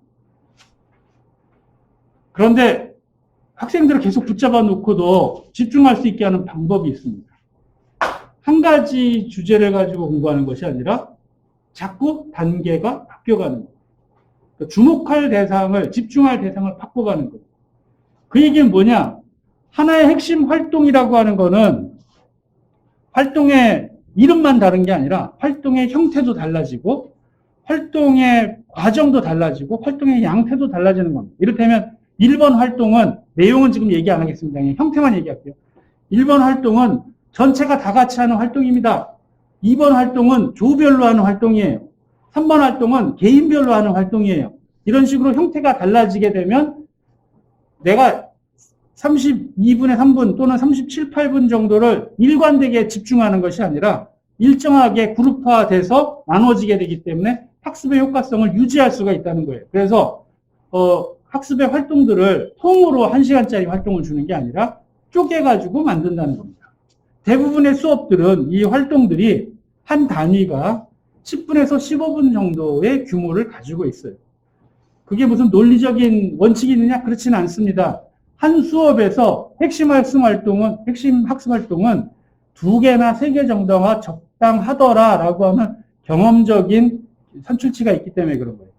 초등학교는 시간도 짧으니까 보통 2개 정도, 2단계로 나누기도 하지만 학생들의 집중 시간도 짧으니까 더 짧은 활동으로 3개 정도를 구성할 수 있고 고등학생 같으면은 그보다 좀 긴 시간으로 3개를 구성할 수 있어요. 그러니 이런 거죠.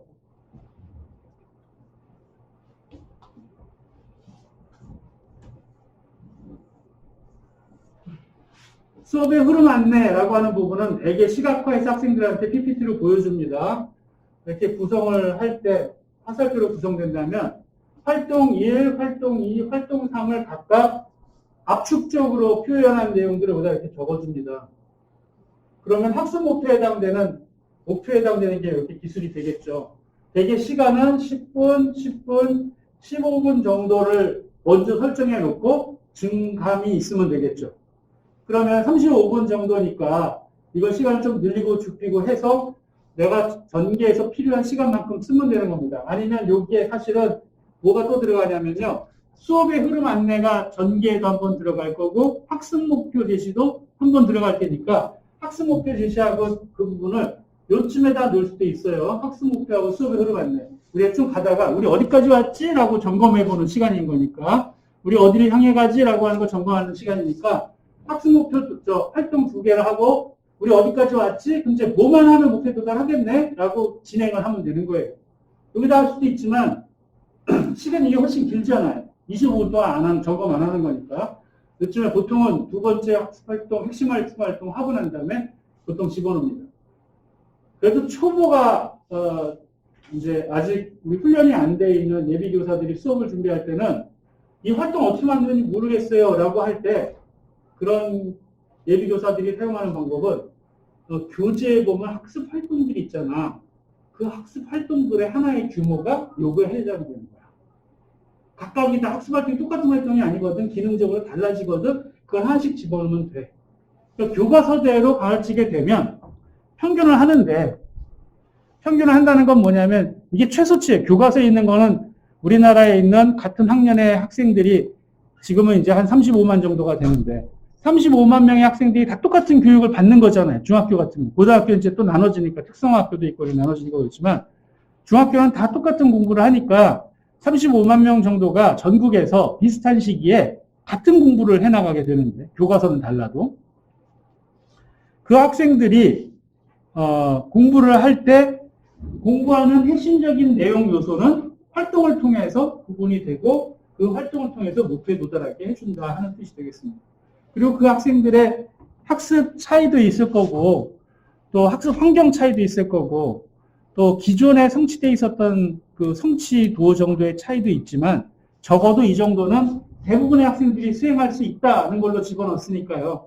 여러분들이 준비가 덜 돼 있는 상태에서 준비가 덜 돼 있다는 거는 이번 수업이 준비가 덜 돼 있다는 게 아니라 수업 운영을 할 수 있는 역량이 아직은 덜 돼 있는 상태에서 제일 원활하게 쓸 수 있는 방법은 교재에 있는 학습 활동을 활용하는 겁니다.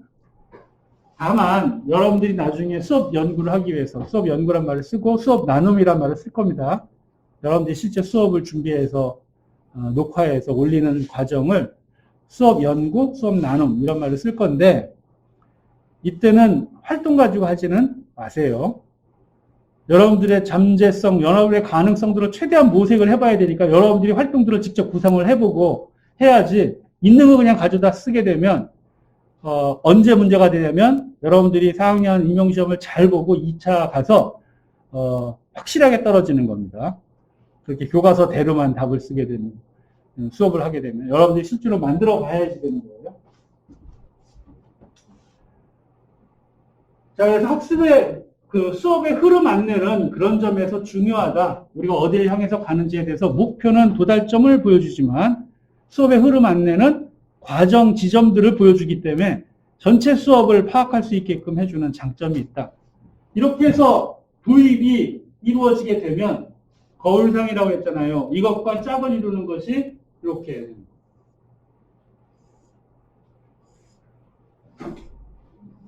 되는 거예요. 서로 거울상으로 교차해서 있는 겁니다. 지금 이제 시간 흐름으로 돼 있기 때문에 왜 대응 안 합니까? 라고 하지만 시간 흐름이 아니라 그러니까 시간이 흐름대로 돼 있으니까 그렇지. 구성으로 본다면 이렇게 한다면 어떻게 되는 거예요? 첫인사, 끝인사, 배경 지식 활성화하면은 과거, 전시, 앞 시간 거를 가져오는 거잖아요. 그러면 차시 예고는 뭐예요? 다음 시간 거를 준비하게끔 안내하는 거죠. 그 다음에 학습 목표 제시. 그러면 짝은 뭐냐면 학습 목표 점검이에요. 니네들이 이번 시간 학습 목표를 향해서 공부해 왔는데 제대로 했는지 한번 확인해 보자. 그게 뭐로 나타나냐면 형성평가라고 하는 평가를 통해서 나타나요. 형성평가는 학습 목표 도달 여부를 확인하는 과정이다. 이렇게 생각하면 됩니다.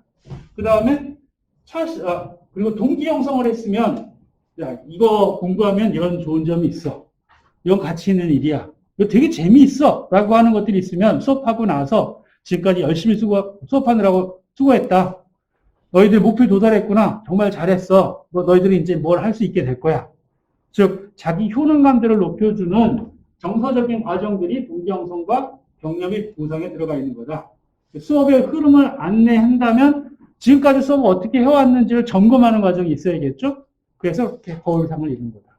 이거는 여러분이 나중에 어떤 수업을 하든 그러니까 준비 없는 상태로 맨몸으로 펜 하나 들고 시험장에 갔더니 거기에 시험 문제 학습 목표도 여러분들이 교과서 보면서 교육과정 보면서 달다 외웠던 게 아니라 임의로 딱 준 거예요, 여러분.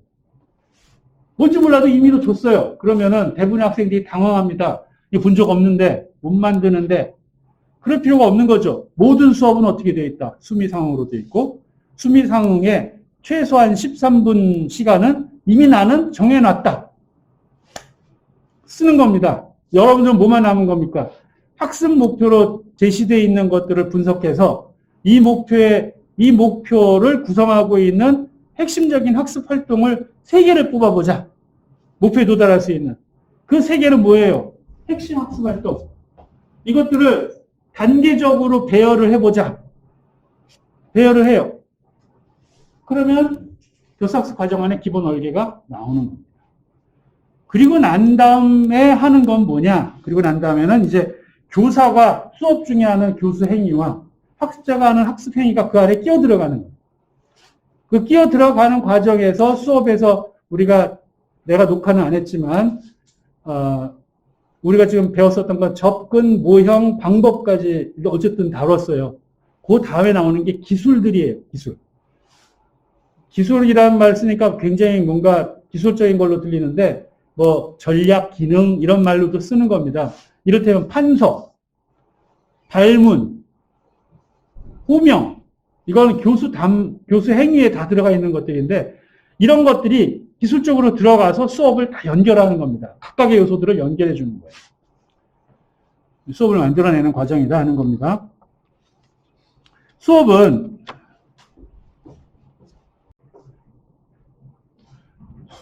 깨알 같은 활동들로 만들어져 있습니다. 깨알은 얼마나 작아요?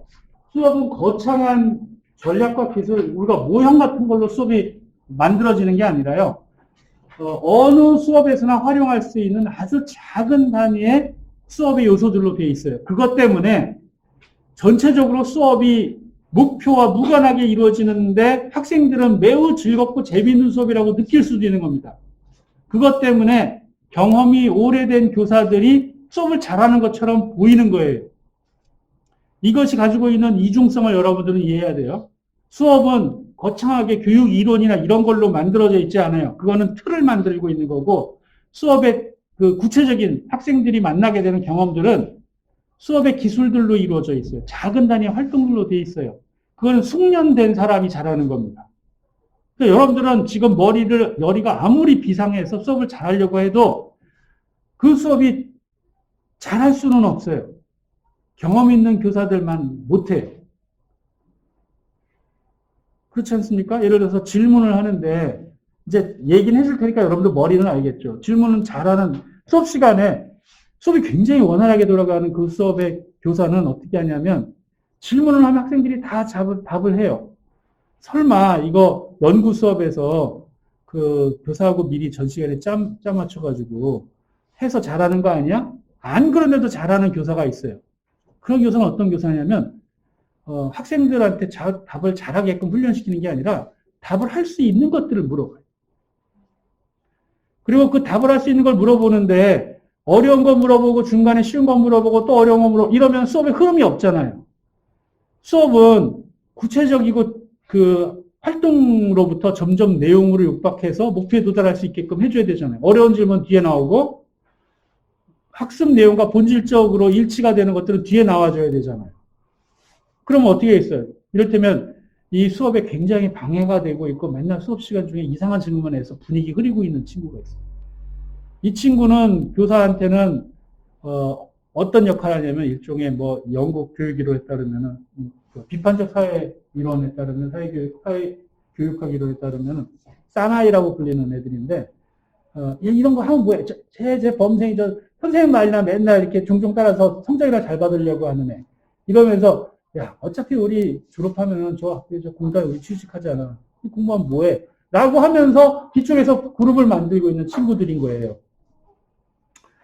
이 친구들은 쫓아내면 좋을 것 같지만은 교육의 제도는 아이러니컬하게도 이 친구들을 활용을 해요. 교사가 활용을 하는 게 아니라 교육이라고 하는 제도가 이 친구들이 이 시스템 안에 있게끔 만드는 겁니다. 어떤 식으로 있게끔 만드느냐. 이 앞에 있는 흔히 말하는 범생이와 그 뒤에 붙어서 나도 어떻게 거기 끼고 싶어하는 안달복달하고 있는 친구들한테 야 잘못하면 쟤네들처럼 돼. 라고 해서 외부의 적을 만들어 놓는 거예요. 저렇게 되면은 쟤네들은 낙오하고 쟤네들은 나중에 공장 가는 거야. 우리는 대학 가야지. 라고 하면서 오게 하고 점점 뒤로 갈수록 그 경계지가 만들어져서 그다음부터는 방임하는 학생들이 만들어지고 그 뒤에 그 사나이들이 존재하게 되는 거예요. 교사는 그 아이들을 쫓아내지 않는 거예요. 얘네들로 하여금 오히려 각성하게 만드는 마치 그 연못안에 밑에 메기 깔고 위에 물고기들 놓으면 막 오래 산다 그러잖아요. 얘네들이 이 움직임이 느려지고 쉬려고 앉으면 잡혀먹으니까 잡아먹지 않으려고 부지런히 움직인단 말이에요. 부지런히 움직임으로써 생명력을 계속 고조시키는 방법을 써서 그렇게 연못을 만들 때 넣는다고 얘기하는 거하고 원리적으로 비슷한 겁니다. 뭐 이런 겁니다. 미국이 북한 없애고 싶으면 얼마든지 없앨 수 있는데 안 없애면서 계속 악의 축이라고 얘기를 해왔단 말이에요. 그건 뭐겠어요? 그런 적을 만들므로써 그렇게 적이 되면 어떤 고통을 겪는지를 보여주는 거고. 그래서 안과 박, 내 편과 남의 편들을 갈라서게끔 만드는 걸로 놔두는 겁니다. 없애지는 않아요. 그냥 유지를 하는 겁니다. 통제를 하고. 다시 돌아와서 수업에서 교사가 학생들한테 질문을 할 때 그렇게 수업을 방해하는 것 같은 학생이 여기 앉아있다. 미안, 여기 앉아있다. 화면 안 나와. 여기 앉아있다.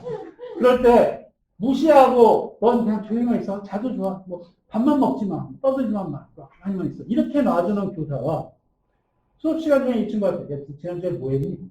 야, 그거 재밌었겠다. 너 그거 할 때 그 규칙 알고서 하는 거니? 아, 규칙 안다고? 야, 모든 일에는 규칙이 있지. 그 규칙을 잘 알면은 아마 그걸 잘 할 수 있을 것 같은데, 문법에도 규칙이 있단 말이야. 네가 알고 있는 문법 규칙 하나 얘기해.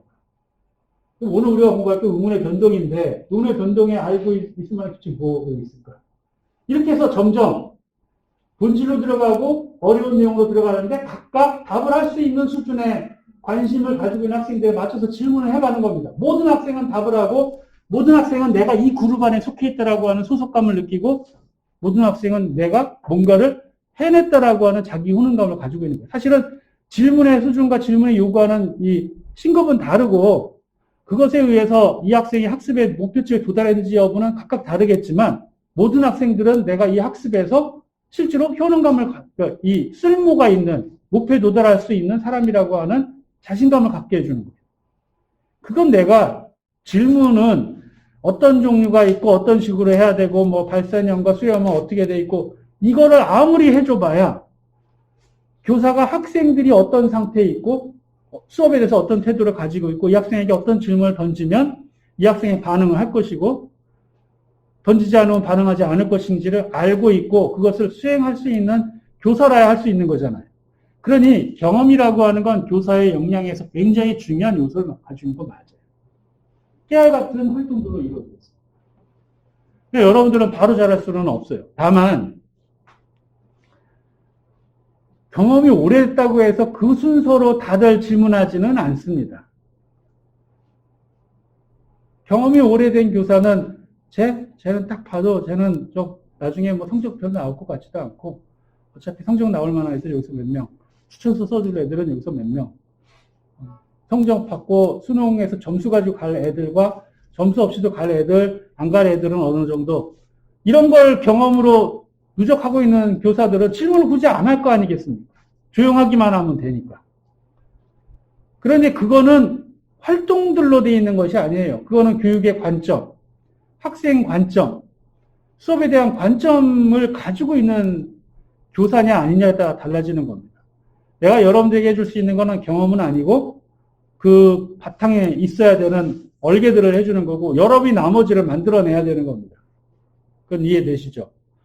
그러니까 강의 들었다고 해서 수업을 할 수 있는 능력이 생기는 건 아니라는 겁니다. 수업을 하기 위해서 필요한 기술들이 있고 그 기술들은 여러분들이 계속 노력을 하고 여러분 걸 만들기 위해서 경험들을 만들어내야지만 가능한 거고 여러분들에게 지금 얘기하는 게 도움이 될지 힘들게 할지는 모르겠지만 과거에는 말이죠. 교사 자격증을 가지고 있으면은 어쨌든 기간제 교사 신청을 할 때 다 동등하게 능력치대로 평가하고 했었지만 지금은 모든 사회 모든 분야가 신입사원을 뽑을 때도 경력 같은 신입사원을 뽑아요. 기간제 교사도 똑같습니다. 기간제 교사로 뽑는 사람은 아무리 짧은 기간이라 하더라도 경험을 가지고 있는 사람을 뽑아요. 그러니까 악순환이잖아요. 난 경험이 없어. 기간제 교사 하고 싶은데 기간제 경험이 있는 사람들이 다 채가.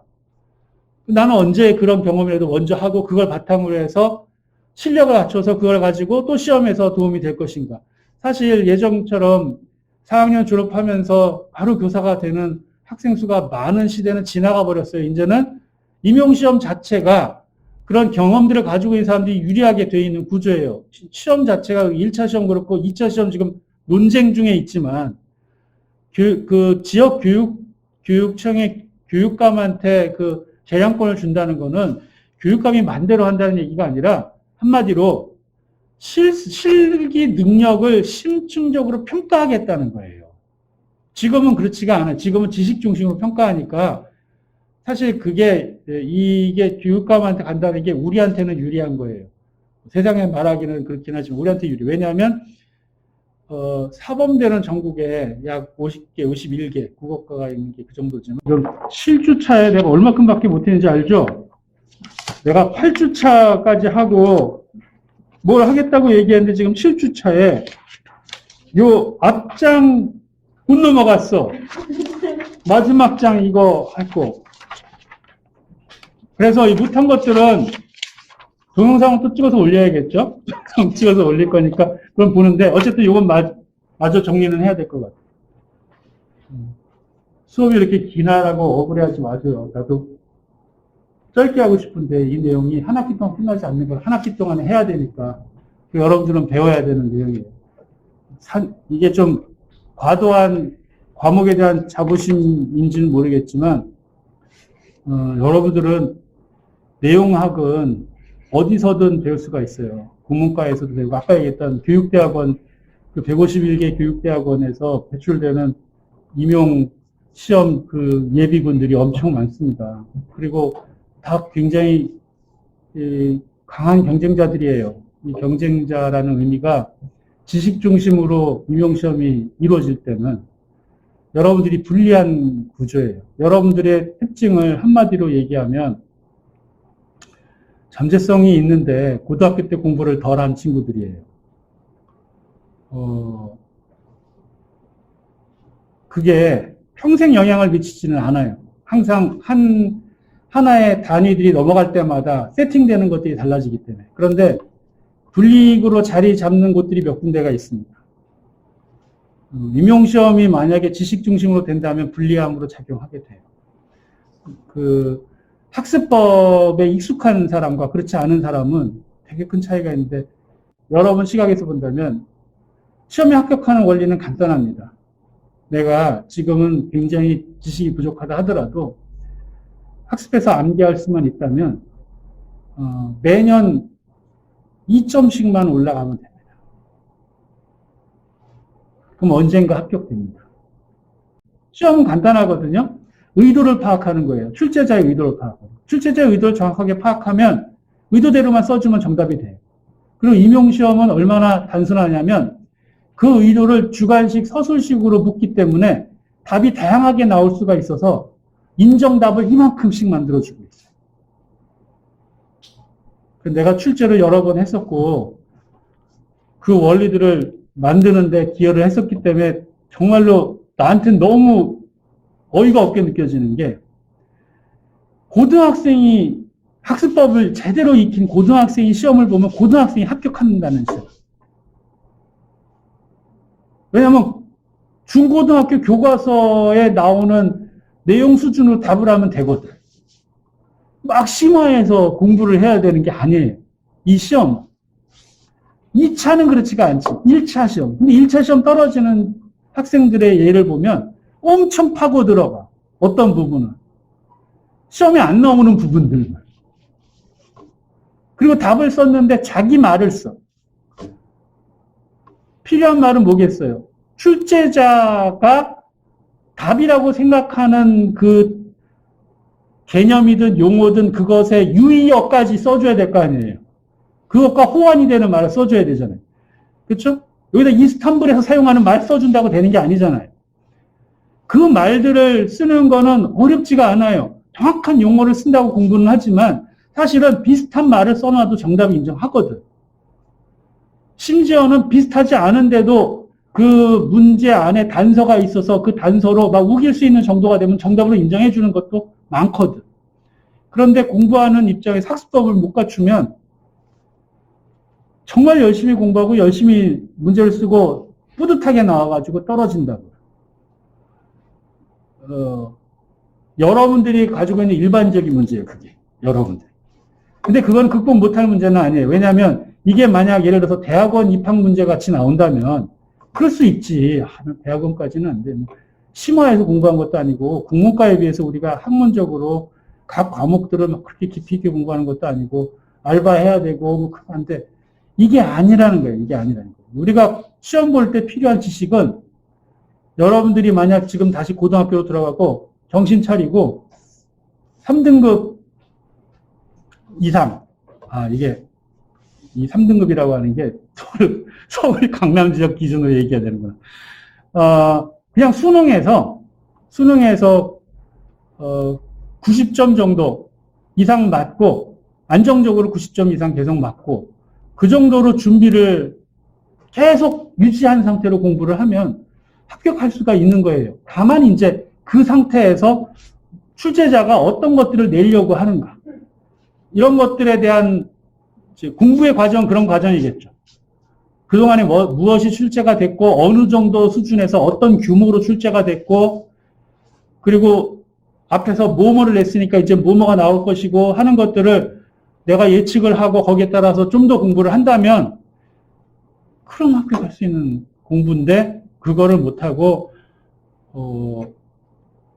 떨어지는 게 나로서는 그러니까 안타까운 거죠. 그래서 내가 스터디 필요하면 다 지원해 주겠다. 묶어가지고 나한테 얘기해라. 공부 뭐 하면서 어떤 식으로 공부하면 되는지 물어봐라. 내가 따로 시간을 내가지고 가르치는 데 시간이 안 나는데 그렇게 해서 오면은 해주겠다. 개인별로는 내가 안 해준다. 왜 개인별로 안 해주면 개인별로 공부하는 사람들은 다 집중해서 공부하면서 자기 생각에 골몰하고 완전 자기 혼자만의 언어를 만들어가요. 답을 써도 자기 혼자 이해해야 되고 완전하게 설명을 이상하게 설명하는데 자기는 맞아. 다른 사람한테는 설명이 안 되고 그런 것 공부를 백날 해봐야 소용이 없는 거거든요. 스터디가 필요한 이유는 내 말을 다른 사람들이 읽고 내가 생각하는 대로 읽어줄 수 있는 나와 다른 사람들하고 같이 공부를 해서 내 말을 객관화하는 거예요. 그래서 그것들을 점점 출제자가 수용할 만한 말들로 바꿔가는 과정이 되는 거예요. 그 과정에 도움을 준다는 거예요. 그러니까 신청을 좀 하세요. 만약에 필요하다면은 저기 혁신원에서 운영하는 프로그램 통해가지고 신청하고 하다못해 커피숍에서 그 모일 때 그 커피값이라도 확보를 해놓고 공부를 하면서 이해 안 되는 건 날 찾아가지고 질문하고 가고 그러면 되는 거 아니에요. 혼자서 공부하는 게 유리하고 학원 가서 공부하는 게 유리하다지만 나는 그렇게 생각 안 합니다. 그렇게 공부하는 사람들의 제일 큰 유혹과 덫은 자기 세계에 빠지는 거예요. 그거 해결하기 쉽지가 않습니다. 뒤늦게 공부에 집념을 해서 공부하는 여러분 같은 사람들이 가지고 있는 문제들이, 공통된 문제. 우리 학생들이 가지고 있는. 그거 벗어나야만 되는 겁니다. 꼭 기억해 두길 바랍니다. 공부 잘하는 고등학생이 합격할 수 있는 시험이다. 대학원생이 합격하는 시험 아니다. 그거 꼭 머릿속에 집어넣기 바랍니다. 중간에 편집점을 만들어야 되니까 요거까지 하고 오늘은 수업 마치겠습니다. 마치고 나머지 동영상을 올려주겠는데요. 오늘 중요한 것만 몇 가지 짚어줄 테니까 그거를 꼭 기억해 두도록 하세요. 수업은 깨알 같은 활동으로 되어 있기 때문에 깨알 같은 활동을 구성하고 있는 수업의 기술들과 전략들을 알아둬야 되는데 그거를 따로 언급하고 있는 책들이 별로 없어요. 교육학이나 국어교육 쪽에서. 왜냐하면 그것들에 대해서 학문적으로 별로 중요하게 여기질 않는 이 편향성이 있기 때문에 그래요. 기술이라고 하는 것에 대해서 별로 중요하게 여기지 않는 편향성이 있어서 다 그거는 현장 교사들이 경험적으로 아는 거라고 생각을 합니다. 그런데 꼭 그런 건 아니다라고 하는 거를 그 뒷장에 있는 교사의 5가지 교수 행위에다가 정리를 했습니다. 이거는 사실은 암기가 필요한 게 아니라 이해가 필요한 건데 딱 카테고리로만 여러분에게 설명하겠습니다. 교사하고 학생이 있으면 교육 이론이 어떻게 바뀌든 교육에 대한 접근이 어떻게 바뀌든 간에 결국 교육이라고 하는 거는 교사 쪽에서 학습자 쪽으로 지식이 가는 겁니다. 어떤 이론을 갖고 오더라도 그 점은 변동이 없어요. 교사가 강압적으로 막 주입시키느냐 아니면 학습자가 교사가 말하고 있는 그 교육 지식 가운데 유의미한 걸 수용을 하느냐 아니면 그것의 원리들을 학습자가 스스로 터득을 해 나가느냐, 이거는 다를지 몰라도 결국은 지식이 교사 쪽에서, 교사는 어떤 존재가 되냐면 교육은 교육 내용과 교사와 학습자로 이루어져 있는 삼각형의 구도를 가지고 있어요. 그런데 이것이 이제 삼각형을 요소로 구분하니까 이런 거지, 사실은 어떻게 구현되어 있냐면 교육 내용을 교사가 이렇게 구현을 해서 학습자하고 만나는 겁니다. 교사는 교육 내용을 자기 알이 완전히 구현하고 있는 구현체여야 돼요.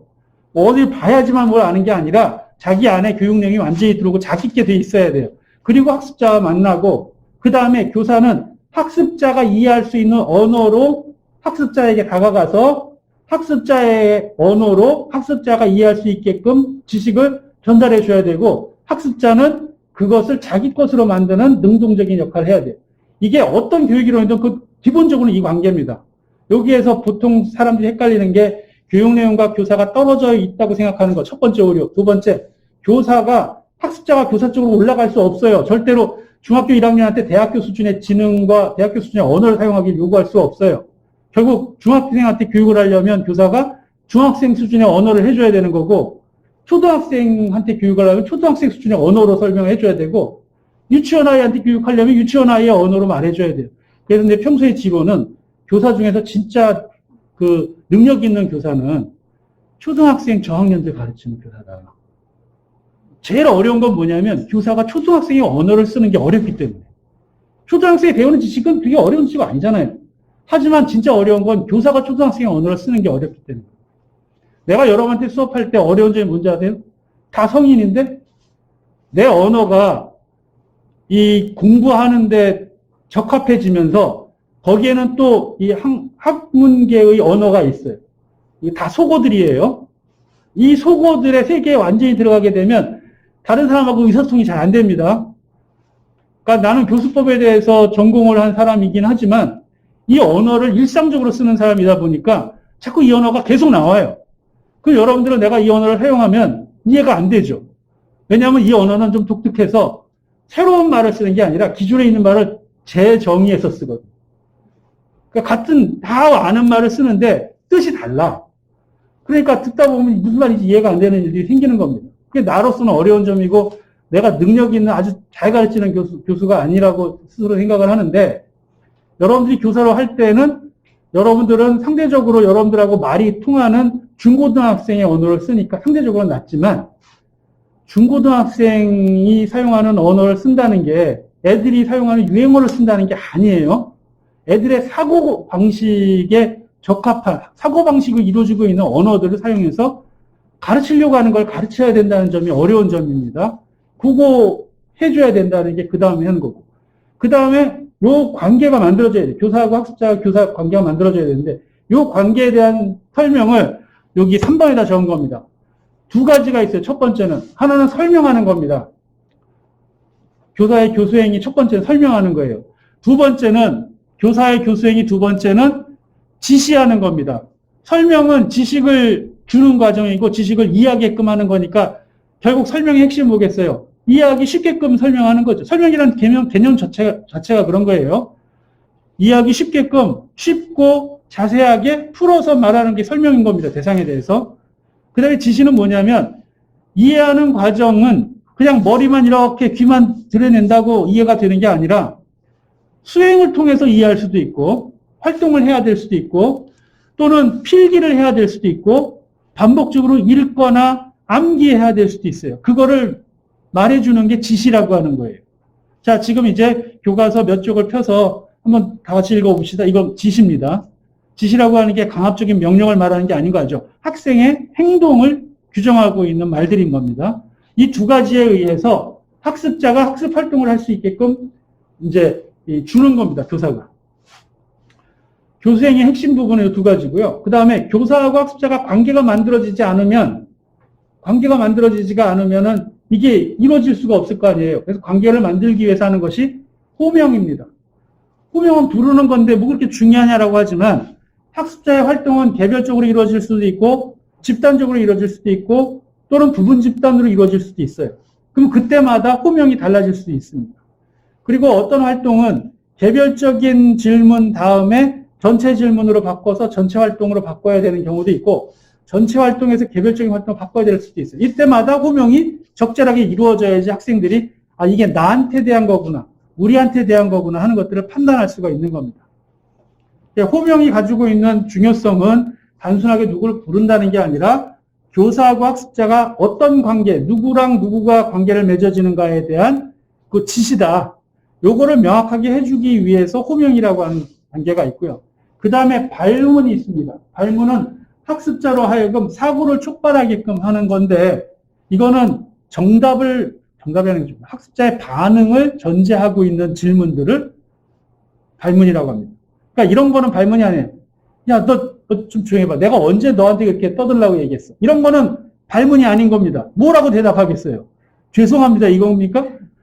학습 활동을 촉발하는 질문들을 발문이라고 부르고 학습 활동을 촉발하기 때문에 발문은 항상 방향성과 단계성과 계기성들을 가지고 있는 겁니다. 한 번 던지고 끝나는 게 아니라 1번 질문은 2번 질문이 미리 준비되어 있는 상태에서 1번 질문을 하는 거고 2번 질문은 3번 질문이 미리 준비되어 있는 상태에서 2번 질문을 하는 거예요. 그러니까 발문은 계획이 있어야 되는 거죠. 미리 먼저 어디를 향해서 가야 되는 계획들이 있어야 되고요. 발문도 이게 되게 내용들이 사실 많은데 이렇게 압축을 집어넣는데 처음에는 확장적으로 발문해 줍니다. 사고를 열게끔. 그리고 충분히 열려 있으면 그 다음에 다시 모아줍니다. 이걸 발산형 발문, 수렴형 발문이라고 얘기하는데 발산형 발문과 수렴형 발문이 계속 교차하면서 이루어지는 구조로 되어 있습니다. 이렇게 설명하면 되게 쉬울 것처럼 보이지만 이거 되게 어려운 부분이 여기 있는 거를 익히는 과정이 어려워요. 사실은 머리로 아는 것보다. 그래서 이거는 여러분들이 해보면서 시행착오를 경험이니까 겪을 수밖에 없죠. 시행착오를 줄이는 방법은 이 경험을 시뮬레이션을 해보는 거죠. 그렇죠? 실제로 하면 시행착오가 되는데 시행착오를 하기 전에 머리로 사고 훈련을 해보고 그 다음에 팀별로 해보고 팀별로 안 되니까 나한테 질문을 해보고 그래서 반응을 받아보고 그럼 실제로 하기 전에 시행착오를 줄일 거 아니에요. 그럼 여러분들이 녹화를 뜰 때 시행착오를 최소화한 상태로 할 수가 있겠죠. 물론 학생이 없는 상태에 하게 될 수도 있고 몇 명 학생하고 같이 팀을 짜가지고 팀 짠다는 건 준비는 개별적으로 하는데 며칠 날 녹화할 건데 같이 하자. 그래가지고 한 명 녹화할 때 나머지 학생 역할 해주고 교차해서 이렇게 해줘가지고 녹화할 수도 있으니까요. 그럴 때 여러분들이 실제로 적용을 해보기 바랍니다.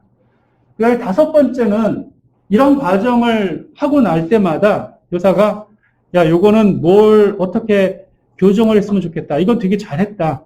이거는 어떤 식으로 이제 발전시켜 나가면 더 좋을 것 같아. 라고 피드백을 해주는 과정이 필요한데 그거를 평가 송환 또는 송환이라는 말로 씁니다. 피드백이라는 말로도 쓰고요.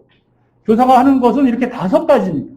수업 중에 교사는 이 5가지의 활동들을 계속 교차해 가면서 쓰는데 조직하는 원리들이 여러분들이 상식적으로 생각해봐도 있을 거예요. 제일 먼저 뭐 할 것 같습니까? 호명부터 할 것 같네요. 여러분 이제 내가 설명한 내용 잘 듣도록 하기 바랍니다. 이건 지시군요.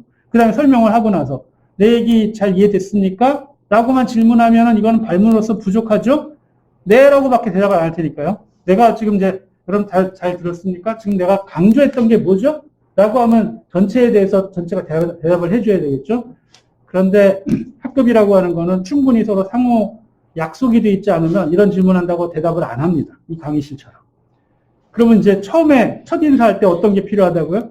첫 인사도 그렇지만 학기 초에 교사하고 학생이 만났을 때 나는 어떤 교사고 어떤 식으로 수업 운영을 한다는 거를 약속을 해두는 게 그래서 중요한 겁니다. 충분히 미리 약속해 두는 거예요. 내가 이렇게 질문하면 틀려도 좋으니까 대답을 한다.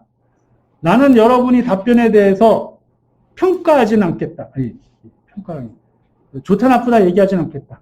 장점과 고칠 점만 얘기를 하겠는데 항상 가상의 인물 개똥이에게 얘기를 하겠다. 여러분한테 하지 않고. 그러니까 누가 답변을 다 했으면 우리 개똥이가 지난번에 수업 들으면서 뭐라고 대답을 했는데 요건 이렇게 고치면 좋을 것 같아. 항상 개똥이가 그 문제의적 인물이 되고 학생은 거기서 책임에서 일정히 멀어지게 되면 뭐가 좋아지죠? 학생은 자기가 말한 것에 대해서 평가받는 걸 두려워해서 대답을 점점 안 해요. 여러분도 알겠지만 유치원 갈 때 다들 손들던 아이들이 초등학교 갈 때 절반쯤 들고, 중학교 가면 한두 명 들고, 고등학교 가면 다들 머리 숙이고 있잖아요. 왜 그런 일이 생기고 있나요? 부정적 평가. 부정적 평가에 대한 회피 때문에 그런 거예요.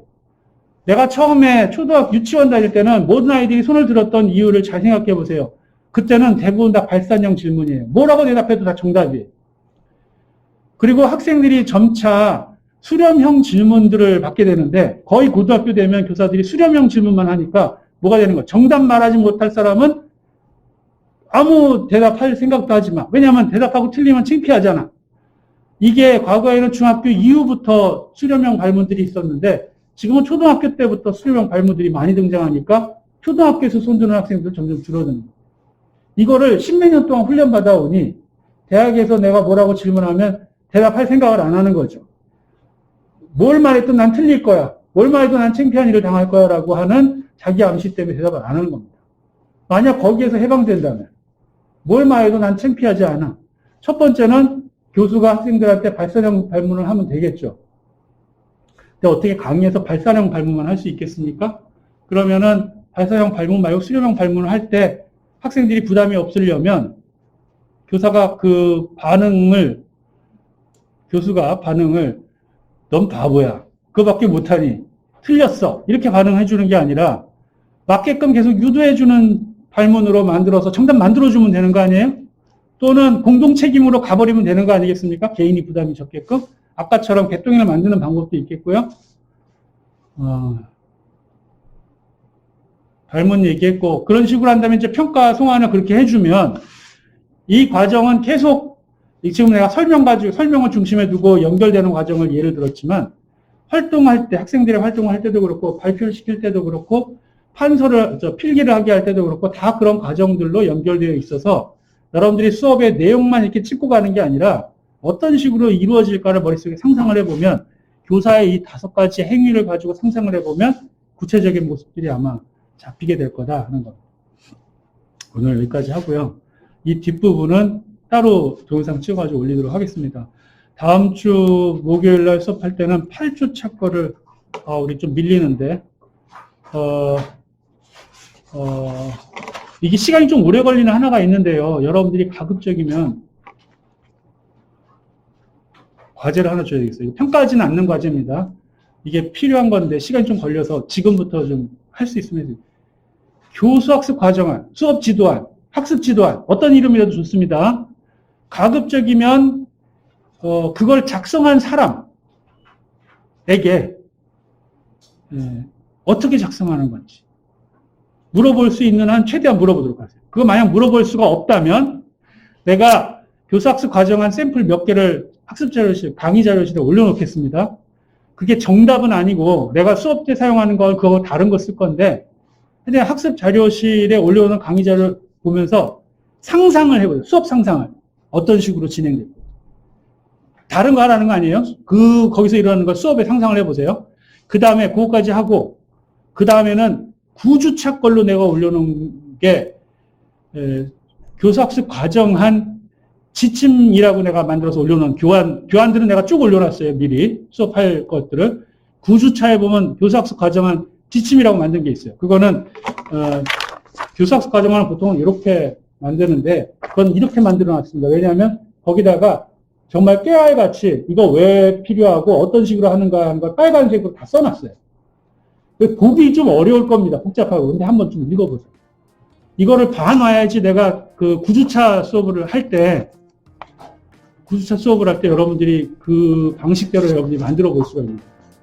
이거를 우리가 수업을 10주차, 11주차, 12주차에 10주차 정도에 여러분들이 만들어서 11주차에 올려서 11주차, 12주차를 이렇게 피드백을 받아야만 됩니다. 13주, 14주차는 융합 수업을 해야 돼요. 11주, 12주차에 올리려면 오늘 8주잖아요. 3주밖에 안 남았잖아요. 그런데 여러분들이 직접 만들려면 시간이 필요해요. 그래서 진도는 진도대로지만 교수학습 과정하는 미리부터 여러분들이 받아요. 그걸 해야지 이걸 가지고 이게 설계도기 때문에 수업의 설계도기 때문에 그걸 가지고 수업을 할 수가 있는 겁니다. 꼭 좀 미리 준비를 해두기 바랍니다. 이번 학기에 그거 못하면 여러분들이 수업을 그냥 학점만 취득하고 학기만 마친 게 되고 실제로 취득할 수 있는 능력을 취득 못할 수가 있는 거예요. 꼭 좀 부탁합니다. 오늘 수업 여기서 마치는 걸로 하겠습니다. 질문은 가급적 메일로 좀 주세요. 원래는 저 쪽지하고 카톡으로 받았는데 요새 하고 있는 일 때문에 그거를 오히려 볼 시간이 없어요. 메일로 주세요. 메일은 계속 열어놓고 있습니다. 알겠죠?